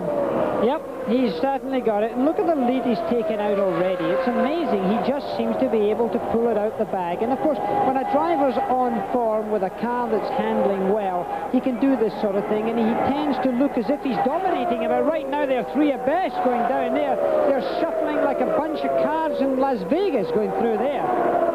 That was Gordon Johncock and Gary Bettenhausen. Gary Bettenhausen started next to last, but he's moving up in the field now and is currently in 6th place. And we have SNEVA in 3rd place, who started dead last in the field. Well, it's nice to see Gary Bettenhausen getting up and being competitive and being so highly placed here, because he's such a nice person. He's had a lot of bad luck in the past. He's driven almost any kind of race car that he can sit in, but he's got a rather bad right arm, and he doesn't get a lot of use out of it, but he's certainly got a lot of talent. The right arm that was injured in a race crash. Incidentally, A.J. Foyt is not running particularly well today. He's been well back in the pack for most of the race. The only 4-time winner. Bobby Unser slowing down. There he is on the right of your screen. That looks bad because it's not the part of the racetrack. He's in the back stretch, 3,300 feet in length, and he's pulled right off the racetrack underneath the double yellow line there to stay away from the fast cars, which means that he's either switched the engine off or the engine is not going on all 8 cylinders in a satisfactory fashion. But he's still going. The car is still going. But he's certainly got quite a lot of speed there, but he's not up to full speed. He's now in the pit apron. He's going towards the pits. Well, we saw him make that unscheduled pit stop, and whatever it is, apparently has caught up with him once and for all. Bobby Unser is not going to win the Indianapolis 500 this year. Now another of the Penske cars, you know, is out of the race. Mario Andretti. That leaves Rick Mears, the defending champion, upholding the Penske forces all along. Well, they may get this sorted out. They're working on it. They're certainly feverishly working on it. They haven't just shaken their head and walked away. Neither has Bobby Unser got out the race car. He can't be sure what it is. It looks like they're going to try and take off the engine cowling. That's bad news. That takes a lot of time. So therefore you're looking at a man, as you rightly say, who's not likely to win the race. They look as if they're working towards the ignition system, but there's the man who's still leading this race in a convincing fashion. It certainly is. A lot of disappointment in the sport of motor racing, and particularly when you have been leading in the greatest race of them all, the Indianapolis 500. Again, a crowd approaching 400,000 people has gathered on a bright, sunny summer day. There's Rick Mears, who is second. Okay, Bill Fleming is down near the Bobby Unser pit. Why don't we get down and get another report from Bill? Here we go. What you see there is the crew working feverishly on removing the coil from the engine of Bobby Unser's car. I feel for Bobby. His face is flushed. He's obviously frustrated. There's nothing worse than to have to sit there now while all this laborious work goes on. Who knows how long it'll take? Okay, well, it certainly doesn't look like it's going to take a short time. Look at him wagging his head in frustration. Oh, he's sitting there. He's a disappointed man. I know the feeling. I've led this race, and I've had mechanical troubles, and it ain't no good feeling. Well, and at age 46, he knows there can't be too many more Indianapolis 500s. But Johnny Rutherford at age 42 is doing nothing but looking forward, because he is leading the race now at Indianapolis. Rick -6. Rick Mears 6 seconds down to the leader, Rutherford, is what that means. Rick Mears, the defender, is in second place behind Rutherford. And there you see SNEVA, Johncock, and Bettenhausen. We'll be back. Back at Indy again, Jim McKay in the commentary booth with Jackie Stewart. And remember, we still have more than an hour of coverage coming your way. 3 hours of coverage this year, as opposed to 2 in the past. The leader, Johnny Rutherford, then Rick Mears, the defender, Tom SNEVA, who started in last place and is now third, and Johncock, you saw there. So, but this is the man of the hour up to this point, at any rate. Rutherford, who bided his time when he had to sit behind Bobby Unser. Oh, look out, that is Jerry SNEVA. Oh, into the wall, and hit it very hard. He hit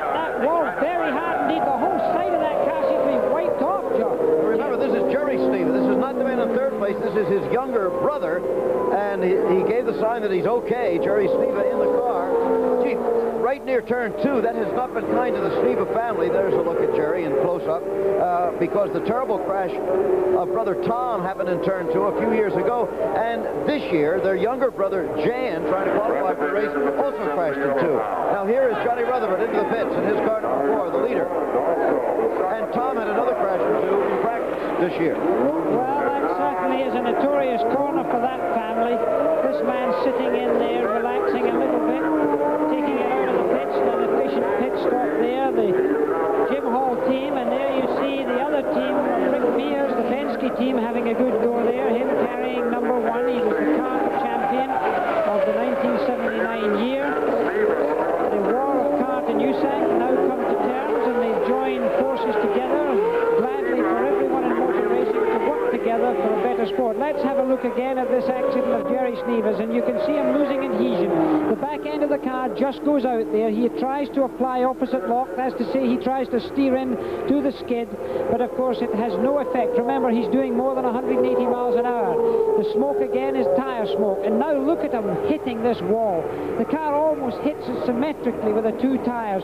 The car comes right back down on the road. No fire again. This is an impressive thing about Indianapolis. Well, it certainly is. And if you remember Tom SNEVA's crash, when he crashed here a few years ago in turn 2, his car did catch on fire. Not so this time.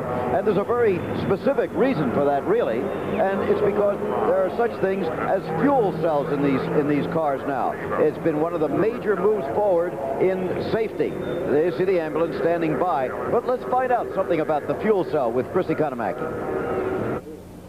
With speeds in the Indianapolis 500 approaching the 200-mile-an-hour mark, accidents can be disastrous if proper safety precautions are not taken.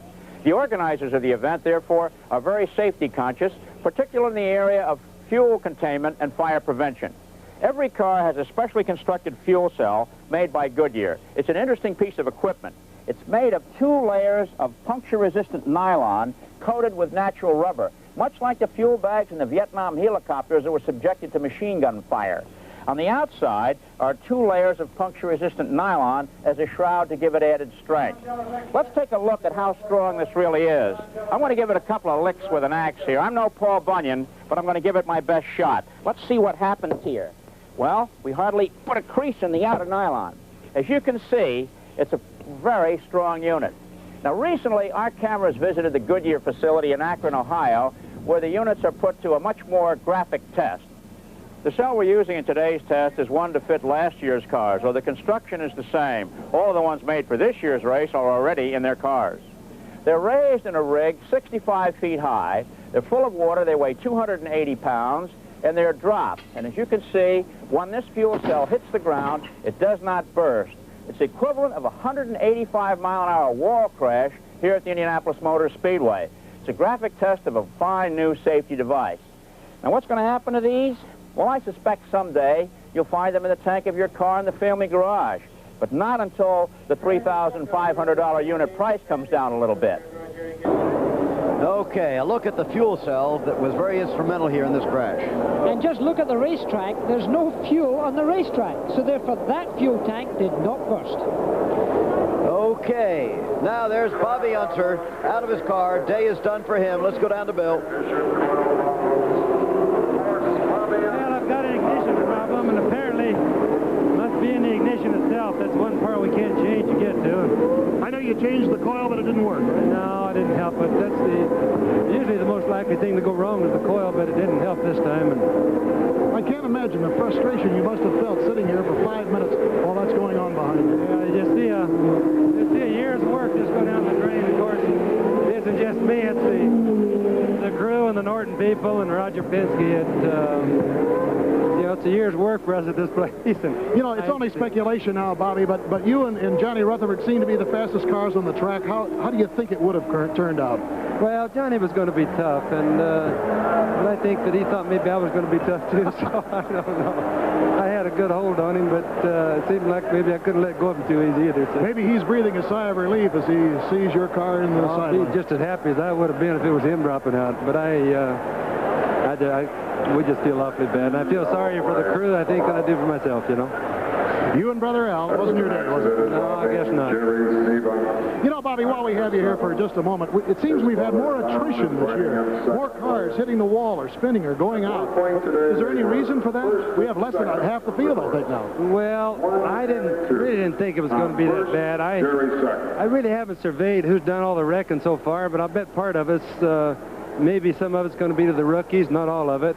And maybe some of it just to not very much power, not very much wings in the car, I suppose, probably a little bit of it. Now, you don't know this, but Al Unser did an interview with us a little bit earlier, and he was quite disgruntled. I mean, he said, look, the cars don't have the power, you can't race out there. I mean, he was really ticked off. Well, I don't blame him. See, what happened is when they changed the rules, they just went too far, and it got involved in the Cardiac Act war, so that particular rule. And it's too bad that it had to, because I think the fans want to see a little bit faster racing. You want to see more boost next year, certainly. Well, we want to see a little bit faster racing, which ultimately means more boost, and I think we owe it to the fans. To the drivers, I drive just as hard now, or maybe harder, so there's really no difference in the driving. It's really a matter of putting a show on for the people, I think. Okay, Bobby, we'll look for you next year. Well, we'll see hello to all the folks in New Mexico. Back to you, Jim. Penske Park cars meticulously prepared. Their drivers are an all-star team, and yet only one is left now. Something about the best-laid plans of mice and men. I'm with Jerry SNEVA, who's just come in after an accident. Jerry, what happened? Oh, is that the car just got extremely loose, and we spun going into one and hit the outside fence. Was it a hard impact? It hit harder than I wanted it to hit. But you're okay. Yeah, we're fine. Everything's good. Just disappointed that we're out of the race. Okay, the pace of the race. Now, you were a rookie here 3 years ago. You've been kind of out of luck ever since. How did it seem to be going to you? It seemed like nobody was really running away too far. We were running just about, I think we were running about the same speed everybody was, and you didn't have to pass. It was really extremely hard to pass other cars, and so there wasn't a whole lot of passing going on because everybody's running pretty close. If you did get an opportunity, you needed to take advantage of it. So the competition's pretty close. How about your brother? He started absolutely last in 33rd place, and he led the race. What do you think? That's me. I'm glad for him. He did a good job. Yeah, he's done a super job, and they've been very fast there in the pits. Listen, good luck to you. I'm sorry to see you here and not out there. Well, we are too. Thank you, Sam. With Jerry SNEVA. Brother Tom not only led the race, he leads the race right now. The man who started dead last. Second place, Johnny Rutherford. Then the defender, Rick Mears.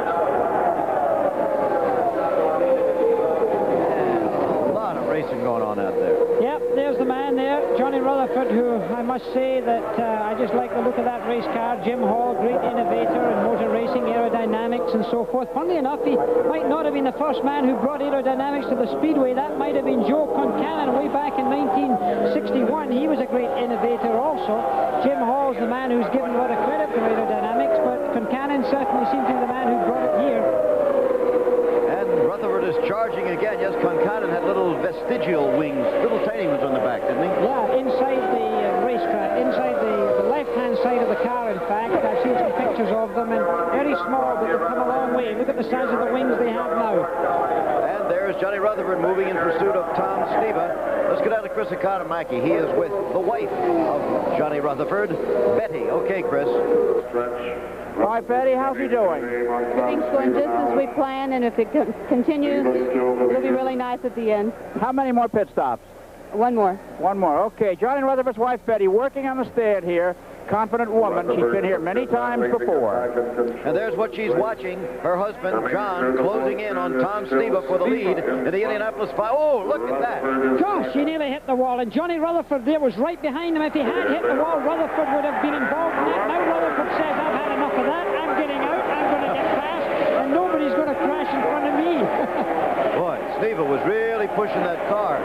He's very, very close to the wall. But I've been watching him. He, in fact, drives very close to the wall. And this is a driver who's confident. Let's look at it again. Look how close it is. Coming out there. Coming out of turn 4. Look at it. He almost creams the wall there. Johnny Rutherford recognizes it. Look how far Rutherford's away from the wall. He must have seen it coming maybe 50 yards before. Now there's a yellow flag out. It seems there might be some rubbish or debris on the race. There's been no accident or anything. It must be just some debris that they've spotted somewhere on the track, but the yellow comes out yet again. We've sure had plenty of them this afternoon here at Indianapolis. Well, of course, course, if there is anything on the racetrack, the officials want to bring it in because a car could run over it and, of course, burst a tire and cause a terrible accident. So Johnny Rutherford is still in the lead, and there is Tom SNEVA in the pits for a pit stop. Rick Mears is in the pits also. Jackman fell down. Yeah, a bit of a fire drill going on there. Yep. Rick Mears at the bottom. Steve at the top. Both cars being pushed out. Here they come. A little race out of the pits right now. Let's have a word with a man we've talked about a lot here today, Roger Penske. Even though Roger Penske is smiling right now, he is obviously very tense. You've got one more out there, Rod. Well, Bill, you had a tough day with Mario dropping out, and Bobby, evidently the ignition retarded on his mag, so it's a tough day, but Rick's hanging in there. We'll have to see what happens at the end. Now, let me ask you this. Has he got enough fuel to go the distance? No, but we can have a time stop at the end, and Rutherford's going to have to take on a full load of fuel, so we'll see what happens. Okay, back to you, Jim. Okay, that could be a factor in this race. That Rutherford has to take on a full load of fuel. Okay, Dave, thanks very much. But here comes the green. Johnny Rutherford, the leader, and look who's in second place. Gary Bettenhausen, who started next to last in the field. In fact, last Sunday, he was the so-called man on the bubble. Number 46 just went out of your picture. And in fact, if the rains had not come, he might have been bumped out of this field. But now he's gone from next to last to second. Well, I'm very happy for him because it couldn't happen to a nicer man. He's worked hard in motor racing. That family have had tough breaks in motor racing and a lot of tragedy. And it's so nice to see him up this hard and this high in this particular race. Well, racing is very much a family affair in the United States. We noted that we had 3 sets of brothers starting in this race today, plus a set of half-brothers, Johnny Parsons and Pancho Carter. Well, in the case of Gary Bettenhausen, his father, Tony, was one of the most popular and most skillful drivers in the history of Indianapolis, who met his death on this racetrack in practice one day while testing a car for a friend, by the way. Well, if he's up there right now, and there's a pass right there, that in fact that's Rick Mears. Yep. Rick Mears getting back up there. He's the man who's really having a go now for the Roger Penske's flag, and he's the only man left in the racetrack to wave it. He's passed Tom SNEVA to move into 4th place. His next man in front is Gordon Johncock in car number 20. Number 1, remember, is the defending champion. Rick Mears, here he comes, moving on Johncock. Can he get him this time? Yep. Yes, sir. He came out of the slipstream, he came out of the draft, and that's the way you have to do it, because these race cars with this boost, there's not a lot of power left there, so you've got to be able to coax the car just at the right part of the racetrack to slingshot to get the benefit of aerodynamics. The car in front is braking the air, and therefore allowing the car behind to get a lot of speed up. He might improve his speed by 6 or 10 miles an hour, therefore allowing the pass to take place, because there's nothing. And look at this pass, really low on the racetrack again. That's the type of racing that is only relying on another driver making a slight error of judgment and someone else having the quickness of wit to take advantage of it. Is it possible, Jackie, that the Penske forces have been just saving that car a little bit in the heat today and are now letting out the boost a little more? Well, I've never thought during the day of racing that Rick Mears has been driving as hard as he could. And I think he's the man who sat back, watched Mario Andretti, watched Bobby Unser attack where he's been sitting and waiting. Maybe that's what he is doing. Who knows? Okay, well, he's moving up right now on Gary Bettenhausen in the black car, number 46 there, is Rick Mears, who won this race at age 27 last year. Now back to try to repeat. That hasn't happened very often. The last time it happened was 1970 and 71 when Al Unser won 2 in a row. In front of the, well, out of your picture now when Pancho Carter in car number 10. Here comes another attempt at a pass. He's going to do it. And he's done it. He's doing well now. Of course, this kind of progress is what you would expect from a man like Rick Mears. It looks that he's got a long future in motor racing, but that man there seems to have it nicely sewed up right now. He's got a fair advantage. That's Pancho Carter there. It seems likely that he's going to be penalized by 1 lap for possibly infringing a rule. But the man you're seeing right now is the man in the limelight, and look at the advantage that he's got in the rest of the field. That's Pancho Carter. Then you see the car of Rick Mears, the dark blue car there, number 1. And you see them coming onto this long 3,300-foot backstretch of this 2.5-mile oval. It's 4 corners. There's turn 1s, and then a short chute, a short straight, and then to turn 2 and down the long backstretch. Now again, Pancho Carter would in fact be in second place in this race had he not been penalized the lap. He would be just that much that you see on the racetrack behind Rutherford. Rutherford with a 6-second lead right now, going 188.3 seconds on his last lap unofficially. That's the signal from his crew. There you see the difference between them, and there you see the leader going into turn 1 yet again. But Rick Mears has done a tremendous job moving up from 5th to 2nd in a very short period of time. The job of catching Rutherford will be much more difficult, it appears. Jackie talked to Rick Mears a little bit earlier. Rick, it's been 12 short months since the sort of magic balloon went up for you. Has life changed a great deal for you? Well, not a great deal, no. It's as far as the money's concerned, it's made me, a little more comfortable, and my family a little more comfortable in our lifestyle. But it's, I suppose the main thing that's changed is it's made quite a few more demands on my time. I've got a little less free time to myself, and we're a little busier than we used to be, and it's opened a few doors, business opportunity-wise, and that kind of thing. I guess it's really kind of gotten the ball rolling. So now it's just a matter of keeping it rolling. In a remarkably short time, you've done tremendously well in championship racing, Rick. It's now being suggested that you're going to go over to drive in Grand Prix racing. When's that likely to occur? Well, it looks like possibly right now it'll probably be the French Grand Prix at the end of June. That'll be probably the first one we run. We're still kicking things around. I haven't totally made up my mind as yet what I'm going to do, and I'm going to probably run the French Grand Prix, and then after that make a total decision one way or the other on actually what I want to do. Well, it'll be fascinating to see how Rick Mears could do in Grand Prix racing. In the history of that sport, only 2 Americans have won the world title. Phil Hill back in 1961 and Mario Andretti 2 years ago. Rick Mears currently second, trying to pursue Johnny Rutherford. That is a very knotty problem to try to pick out for yourself today, because Rutherford is just very, very fast. He is, but nobody can give up, and one never knows. A motor car only needs to have a mild problem mechanically, and this whole race could change. You could see the relationship. It was a long way that he had an advantage. Johnny Rutherford way out in front.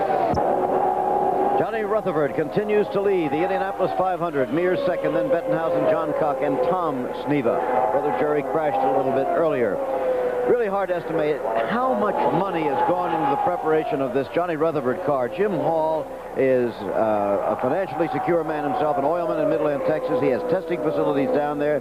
Still needs additional car sponsors because it's an extremely expensive sport, the way it's competed for at this level. This car, as you can see, just performs beautifully. It's no accident. It's a money sport. Let's see just how much is required. What does a season of IndyCar racing cost? That's a question often heard. Well, it's like buying an airline ticket, really. You can go first class, you can go tourist, or you can take advantage of one of the many economy packages, so to speak, hopefully to fit your budget. Let's take a look at how a heavily financed and well-sponsored team like Penske Racing, Patrick Racing, or the Chaparral team goes. The first thing they need is a tractor and a trailer to carry the cars. It's an air-conditioned tractor with radio and sleeper accommodations, and the whole thing costs $110,000. Then in the back are 2 chassis at $100,000, 4 engines at $39,000 apiece, spares and tools of $50,000, and we're up to $416,000 already. Then there's a $150,000 driver fee, $180,000 for crew salaries and entry fees, and our numbers hit $746,000. Then there are the logistics, airfares, uniforms, travel and promotional expenses, another $330,000. The numbers can vary a little bit up or a little bit down, but it's safe to say that a top-line team does spend more than $1 million for a season of racing. An advantage, Johnny Rutherford way out in front. Johnny Rutherford continues to lead the Indianapolis 500. Mears second, then Bettenhausen, John Cock, and Tom Sneva. Brother Jerry crashed a little bit earlier. Really hard to estimate how much money has gone into the preparation of this Johnny Rutherford car. Jim Hall is a financially secure man himself, an oilman in Midland, Texas. He has testing facilities down there. Still needs additional car sponsors because it's an extremely expensive sport the way it's competed for at this level. This car, as you can see, just performs beautifully. It's no accident. It's a money sport. Let's see just how much is required. What does a season of IndyCar racing cost? That's a question often heard. Well, it's like buying an airline ticket, really. You can go first class, you can go tourist, or you can take advantage of one of the many economy packages, so to speak, hopefully to fit your budget. Let's take a look at how a heavily financed and well-sponsored team like Penske Racing, Patrick Racing, or the Chaparral team goes. The first thing they need is a tractor and a trailer to carry the cars. It's an air-conditioned tractor with radio and sleeper accommodations, and the whole thing costs $110,000. Then in the back are 2 chassis at $100,000, 4 engines at $39,000 apiece, spares and tools of $50,000, and we're up to $416,000 already. Then there's a $150,000 driver fee, $180,000 for crew salaries and entry fees, and our numbers hit $746,000. Then there are the logistics, airfares, uniforms, travel and promotional expenses, another $330,000. The numbers can vary a little bit up or a little bit down, but it's safe to say that a top-line team does spend more than $1 million for a season of racing. Let's take a look at the other side of the coin. The unsponsored racer, the newcomer, the Roger Rager type. Well, when they come, they usually come in something like this.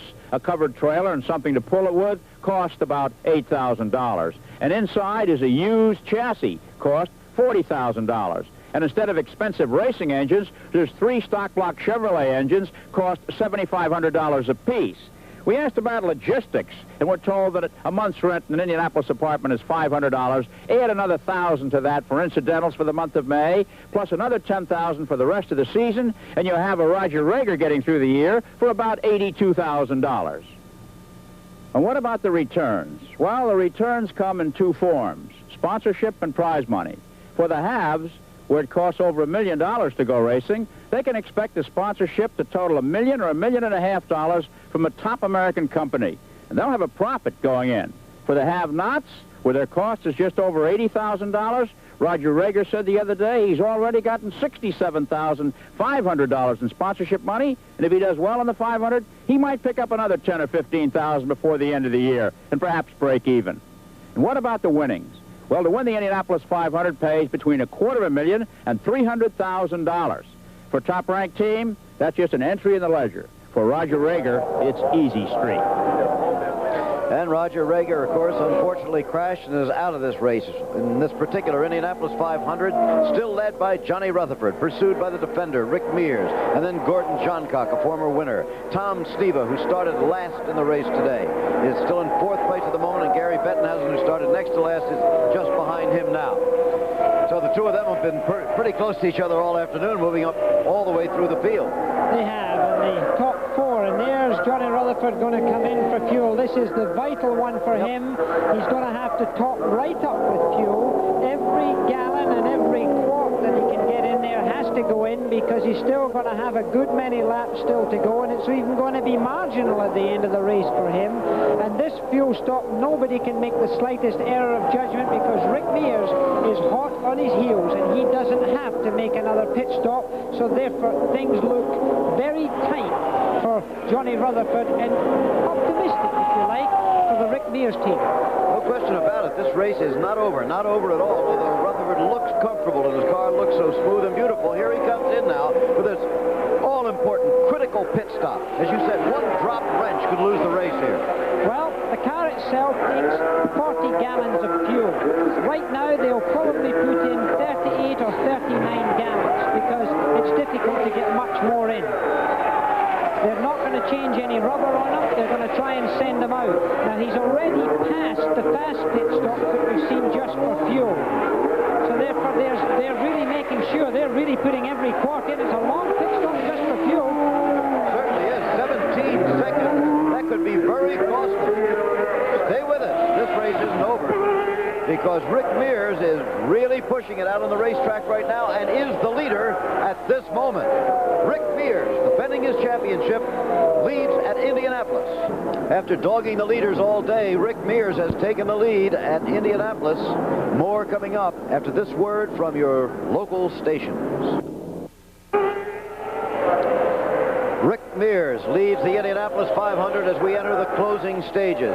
Less than 30 laps to go in the race now. SNEVA is second, as you notice, and Johnny Rutherford is third. Boy, we have a lot of racing yet to come. Let's go down for a report in the pits to Chris Economaki.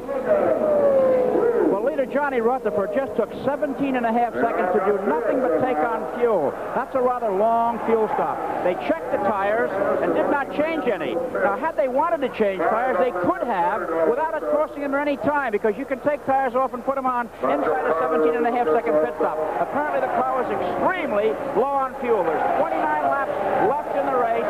Could be a battle of the pitmen. Back to you, Jim. Okay, Chris, and the leader at the moment is Rick Mears. We'll repeat that, the defending champion, driving a very heady race, as he always does. Last year, out of a possible 2,600 miles he could have driven on the racetrack, he completed 2,591, only 9 miles short of completing every lap. That is an incredible figure of consistency. It represents his talent in driving. It also, of course, represents tremendous talent by his pit crew, the car manufacturer, his mechanics, and really this is what you have to do. You've got to finish before you can win. And it's amazing that this young man, at the age now of only 28, is as maturity as he is mentally, because he does drive in a very cool, calm and calculated way. It would be very simple for him to get carried away with it all. This man doesn't get carried away with very much either. He's a very straight shooter, and he's got a man who's very unflappable in the pits with him, Jim Hall. Look at that crowd. You see that shot? Beautiful shot. Wonderful. This is such an impressive event. I come from all parts of racetracks all over the world, and, you know, it always amazes me, this place. It gives you goose pimples, as the boys said down in the other part of the racetrack earlier, and as far as I'm concerned, it's a tremendous event.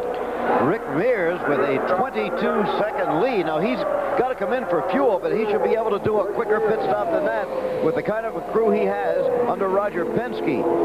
We might repeat, too, as we said earlier, that the last person to repeat... we got another fire in the pits, and again, it's Hurley Haywood. Two fires from today in the pits. It's tremendous. You know, he has been burned. I can see he's got burning there in the lower part of his overalls. You know, you can't see these flames of these alcohol fires, so therefore the driver sits in there, doesn't know he's in fire until he feels the flames burning him. Look at this, slowing down the only four-time winner of this race, A.J. Foyt, who has never been a factor at any time today. Well, disappointing, because he is a competitor. He always wants to do well, and when he retires, he's never happy. He's never pleased. He's a man of many moods, and right now I can't believe he's in an awful good mood, because as you say, he's never really contended the lead today. That smiling picture you saw up there was obviously taken earlier. That's not the way he feels right now. Rick Mears still out there with a big lead at the moment, but remember, he must make a fuel stop. Rutherford behind him has already made his final stop. The lead has been chopped down by 2 seconds, so that means Rutherford still... Now the yellow comes out. The yellow comes out for the tow-in for A.J. Foyt. He finally stopped on the race course. So things get even more interesting. Here is SNEVA, who's in second place, in for a quick stop, not only for fuel, but for tires under the yellow. Well, he's running second in the racetrack. This is a good pit stop. He's off. He's being pushed out. A bit of a slow pit stop, actually, in the fine press there. He seemed to sit for about a second before getting back on. But as it's under the yellow, it's perhaps not so damaging to him. But I expect that this time Rick Mears will come in, and surely he does. Now, let's have a look at this. Remember, Bobby Unser came in earlier and took fuel in only over 6 seconds. It's the same crew, not the same mechanics, but basically the same crew. Now, he's not taking any tires on. This is just fuel. They're taking the lines round. Rick Mears sitting in there, knowing that he's got a shot at this race. Look at the time there, and he's going out in 10 seconds. He's on the racetrack. Okay, see if he can hold on to the lead. Rick Mears going back onto the race course. There's Rutherford in car number 4. And they're still under the yellow, of course. Let's get a report on the Pancho Carter situation. situation right now as A.J. is out of the race from Bill Fleming in the pits. I'm with Johnny Cables, the crew chief of Pancho Carter. John, according to our calculations, Pancho would actually be second had he not been penalized. What happened? He was waved by the pace car, according to our communication from the race car to myself. The pace car was just building up speed. They were below the yellow line, and they waved him by, so he came around and closed up, and then we pitted, and now we're being assessed a lap penalty.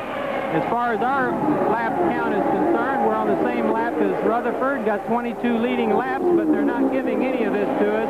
They're going to use the pencil and erase one of our laps by penalizing us. So if we go the distance, which we hope we do, I guess we're going to have a real Donnybrook in judging and scoring, because he was asked to go by. The pace car was slow and below the yellow line. When the pace car is below the yellow line, it has not pulled out in front of the pack yet. And the way we understand that is the pack can go until it arrests the speed of the pack. So you would protest? Oh, yes, we're going to have this thing. We're going to talk about it for sure. I've scheduled a meeting with the stewards as soon as I was notified of this. And we'll just have to see what comes. We're not asking for anything for nothing. We've been racing real hard today, and we're second and third beyond any doubt, but not with a one-lap penalty being assessed against us. So it looks like there's going to be a protest. A.J. Foyt out of his car. The day is over for the four-time winner of Indianapolis at age 45.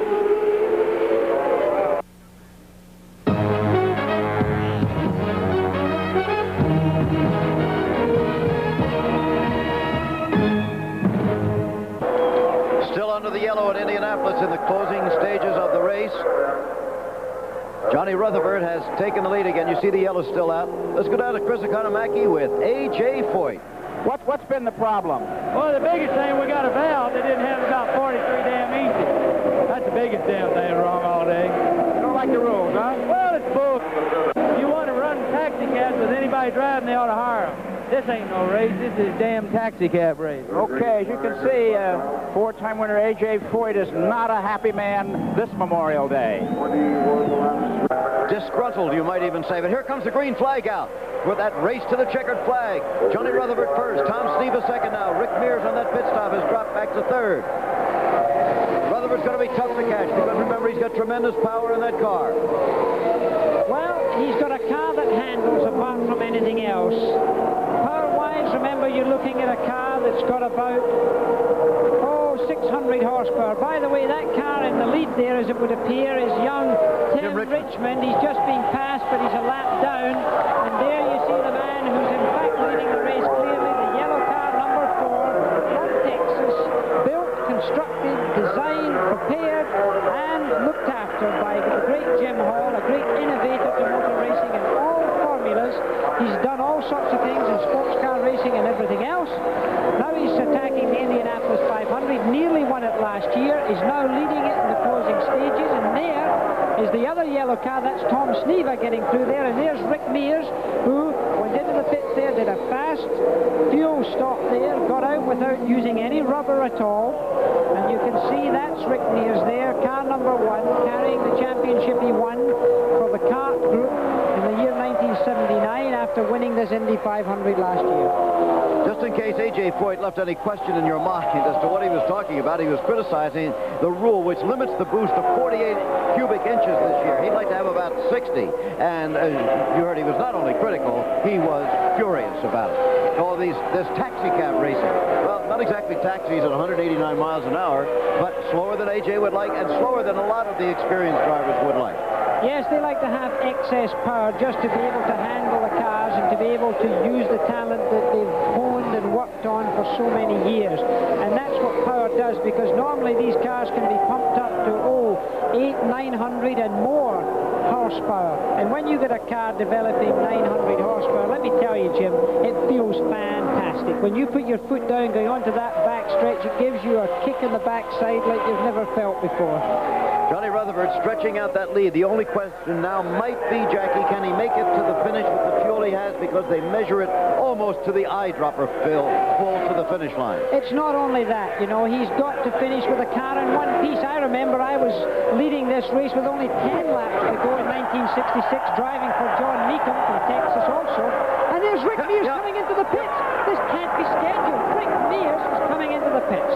And so the Penske cars, one by one, have been having their problems. First Mario Andretti, then Bobby Unser. Both of them were leading the race when their problems came up. Rick Mears not leading now, but he was in a strong third place. They're changing the rubber. He's changing outside rubber, and he looks like he's changing inside rubber at the back as well. There may be a tire problem for him. He may have a puncture. He may not be sure which one it is, and therefore he's being sure to change all the tires as an insurance policy. Okay, being pushed out. Rick Mears underway, but his chances of winning this race have all but vanished now. With his Rutherford leading and SNEVA second. There is the leader, John Rutherford of Fort Worth, Texas. A report on the Mears situation from Chris Economaki. Well, what looked like a strategic error was not in the Roger Penske pit of Rick Mears. The question, of course, arises, why didn't they change tires when he was in a little while ago for fuel? Well, he didn't need tires. But after he went out, he got a flat left rear tire and had to come to the pits, and it's going to cost him valuable money and position. Here's Rick Mears' tire, and you can see the little pinhole that cost him in the pits there blowing out of the hole there, and that's why he stopped to change tires. Back to you, Jim. Simple as that. Even as you and I, he got a flat tire in the Indianapolis 500. You can get it on the road, and you can get it in the racetrack. He has to leave the pit lane. There's an awful lot of racetrack there. It's 50 feet wide right there where you're looking at it, and just anything can be picked up. And of course, these racing tires are very thin. They're very conscious of the weight. But look at this crowd on the right-hand side of your picture there. And there's Johnny Rutherford's wife, Betty. She must be getting tenser and tenser and tenser. No question of that. Interesting that the car in the lead right now started on the pole, the fastest qualifier. The car in second place started last in the race. Isn't that amazing? Started first and last, now they're first and second. Tom SNEVA's in second place. There he is. That's him right there. Tom SNEVA, look how close he runs to that wall, Jim. Even this close to the end of the race. I'm always impressed by that. That wall always frightened me. That's the relationship there. That was Johnny Rutherford, and now we're picking up Tom SNEVA. Okay, getting closer and closer to the inexorable finish here at Indianapolis. We'll be back. 4 laps to go at Indianapolis, and Johnny Rutherford is looking more and more like a winner, trying to win his 3rd Indianapolis 500. A battle for 3rd place here. Gary Bettenhausen being pursued by Gordon Johncock. They're out of your picture now, but here, let's pick them up again. Yeah, well, here they went. There's Stenium Gaius in the black car. He's in 7th place, but he's a lap down. A good battle for 3rd. Well, here they are. Okay, that's Bettenhausen in front, Johncock behind him. Battling for 3rd place behind the leader, Johnny Rutherford, in the 2nd place car of Tom SNEVA. Only men to have won this race 3 times or more have been Louis Meyer, Wilbur Shaw, Maury Rhodes, Al Unser. They all won it 3 times, and A.J. Foyt, who has won it 4 times. If Rutherford wins today, he'll join very select company. Again, the battle for 3rd and 4th place. You know, last year, the difference in money, for example, between 3rd and 4th at the end of the race was about $25,000. We understand it'll be even more this year. So this is not just for pride.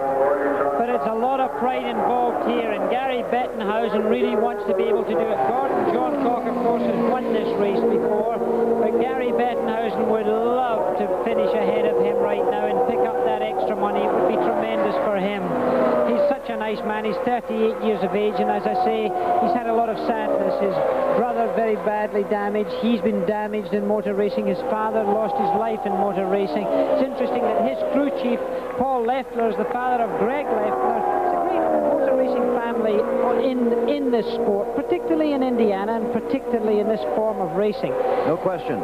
Incidentally, if Tom SNEVA should finish second, excuse me, Jackie, he'll be only the 5th man ever to finish second in this race 3 times. The others be Harry Hart, Wilbur Shaw, Bill Holland, and Jim Rathman. Interesting point that Wilbur Shaw won the race 3 times and finished second 3 times. 2 laps to go now. Still that battle for 3rd going on. Remember, Rutherford is way out in front. No problem for him at the moment, and it looks like he's going to win and win easily. 2nd place, SNEVA, he's all by himself. But the battle for 3rd is going to be going right to the checkered flag between Gary Bettenhausen, still in front of Gordon Johncock. Johncock might be saving a NASCAR-type slingshot move, perhaps. I bet you he is. I bet he's thinking a lot about it right now. He's really filling the mirrors of Gary, and it seemed that he closed right up right there, and he got a little bit loose also. These cars cars, when they get loose, it means that the back end slides out a little bit. And when they don't have that surplus power, it's quite easy for them to get loose and, in fact, spin out. And that's Danny Ungaius who's shadowing there. So that you'll see, but he's one lap down, so he's well out of the way. We're waiting in Johnny Rutherford right now because he's such a long way ahead. You'll see what the difference is. This long straight in there. Here's Johnny. There he is. Coming up to take the white flag. Should be the white flag. Yes, one lap to go for Johnny Rutherford. And the Indy 500 will be over for 1980. This the final lap. And still the battle going on for third place, remember. It's going to be Rutherford the winner, unless something very untoward happens. It's going to be Tom SNEVA to finish second. And who's going to finish third? Betty Rutherford has to be doing a little praying. She's praying. I saw the rest of the team as soon as he passed there on his very last lap. Everybody turned, as we saw from our commentary position here, and looked away from the racetrack, just saying, oh, please, 2.5 miles more. Johnny Rutherford now, he knows. In fact, even if his engine stopped now, the chances are he could coast the rest of the way. It looks like his fuel is holding up. It looks like he's got enough gas in the tank. He's got it all right. You can hear the crowd, the roar growing from 380,000 people as the checker flag is given to Johnny Rutherford of Fort Worth, Texas. He has won his third Indianapolis 500. And Betty can relax and let it all go now. Mrs. Jim Hall congratulating her also. Jim Hall, cool as a cucumber, hasn't really shown much emotion as I look out. And here comes SNEVA, Tom SNEVA in the back there in the yellow car. Oh, it's Ungaius hit the wall, but the battle for third is coming to the finish line. And John Cox making his move. Oh, how close together. A matter of no more than a foot, perhaps inches, between those cars. But Bettenhausen, I believe, held on for third. Tremendous finish. Here's the man who won it, but Danny Ungaius, the last corner of the last lap, hit the wall. I think it must have been concentration or something, but there's a man who's very happy. Hand in the air, Johnny Rutherford waving to everyone already, seems to have taken his driving glove off. And look at this, that is young Tim. Yes, Tim Richmond has stopped. He's waving. Rutherford stopping. Apparently, he can't be stopping for Richmond. This, in fact, going to give him a ride back. He's waving to him. We're talking about, you know, AJ White was talking about a taxi service. Yeah. There's the most expensive one you could find. It's a yellow cab. So Tim Richmond, you know, just has a way of getting in the spotlight. He may be the oncoming AJ Foyt in that way. All the month of May, this rookie at age 24 is always in the picture. He had a fine finish here. We would imagine would be the rookie of the year. Well, he's finished ninth, and this might be one way of getting into victory circle prematurely. Rutherford seemed to enjoy it just as much, the two of them shaking hands. And he's lifting the hand of Johnny Rutherford up and pointing. Number one is Rutherford. Young Tim, he must be looking forward to that one day. Well, the crowd got all they could have asked for today. Magnificent racing, no serious injuries, some spectacular sights to see, and a very worthy winner in Johnny Rutherford of Fort Worth, Texas at age 42. Betty will be waiting in victory lane, so will be Bill Fleming, who will have a word with the winner for us as it's pushed up in here for the traditional bottle of milk that they give at Indy instead of champagne as you're used to in Europe. Jackie, but Rutherford has done it again. Stay with us to meet the winner. Johnny, is the thrill as great for the third time as it was for the first? Oh, I tell you, Bill, it never dies. You know, the thrill is always there, no matter how it comes. The 500-mile race is a great challenge, and by golly, my team rose to the occasion, and the car did the job, and I'm just really happy. Betty, how about you? Is the thrill still there? It's the same every time. It never gets old, never. You know, John, it looked at one point late in the race, maybe with 60 laps to go, as if the car wasn't handling exactly right, and you made an adjustment. What was it? Well, we made the adjustment a little earlier than that, you know, but it's we got the thing working better. We raised the front wing, and it seemed to be pushing a little bit out there. It got a little oily. You can see from the front of the car, the oil on it. Some cars were dropping a lot of oil, and it became a problem. Now, in your estimation, having been out there for the full 200 laps, was there any particular reason why we had so many incidents? Well, I think it was a case of, I think it's the 48 inches myself. You know, it gets so exasperating setting out there and not being able to go because you don't have the power. The cars are designed to go faster and safer, and I really feel like if they had had 60 inches, who knows? You know, that's sheer conjecture, but I think maybe it would have been a little safer. How about you yourself? Was it as hard a race to win with 48 inches of boost as it was, let's say, with higher boost earlier? Well, with a car like this, you know, it was not easy. But tired? But it wasn't that hard. I'm pretty tired. Okay, Johnny, congratulations, and you join a very select group, becoming the 6th man in history to win this race more than 3 times, or 3 times or more. Well, we always talk to the winner, of course, but this time I think it's very worthwhile to talk to the man who remarkably finished second, coming from last place on the start from 33rd position, Tom SNEVA. Let's go to Chris Economaki. Hey, Tom. With a little ground effect, you'd have won it, you know that, huh? Well, you know, we've got a good group of guys. They work awful hard, and the Bonjour people and the Sugar Ripe people. You know, everybody did their job, and the car's a little bit old, but they get the rules straightened around. This thing will still be a good race car. I'm real happy. I guess it just doesn't matter where we start. We're going to finish second, and that's about it. No, Tom, back in 1957, Jim Rathman started 32nd and finished second. Now, you've broken that record. You've started in the front row, you've started in the back row. Which is better for you? Well, I don't know. I was just as competitive from the back as we were from the front in the past, and, you know, I just wish I paid passing points, I guess. Okay, Tom SNEVA, a happy second-place finisher.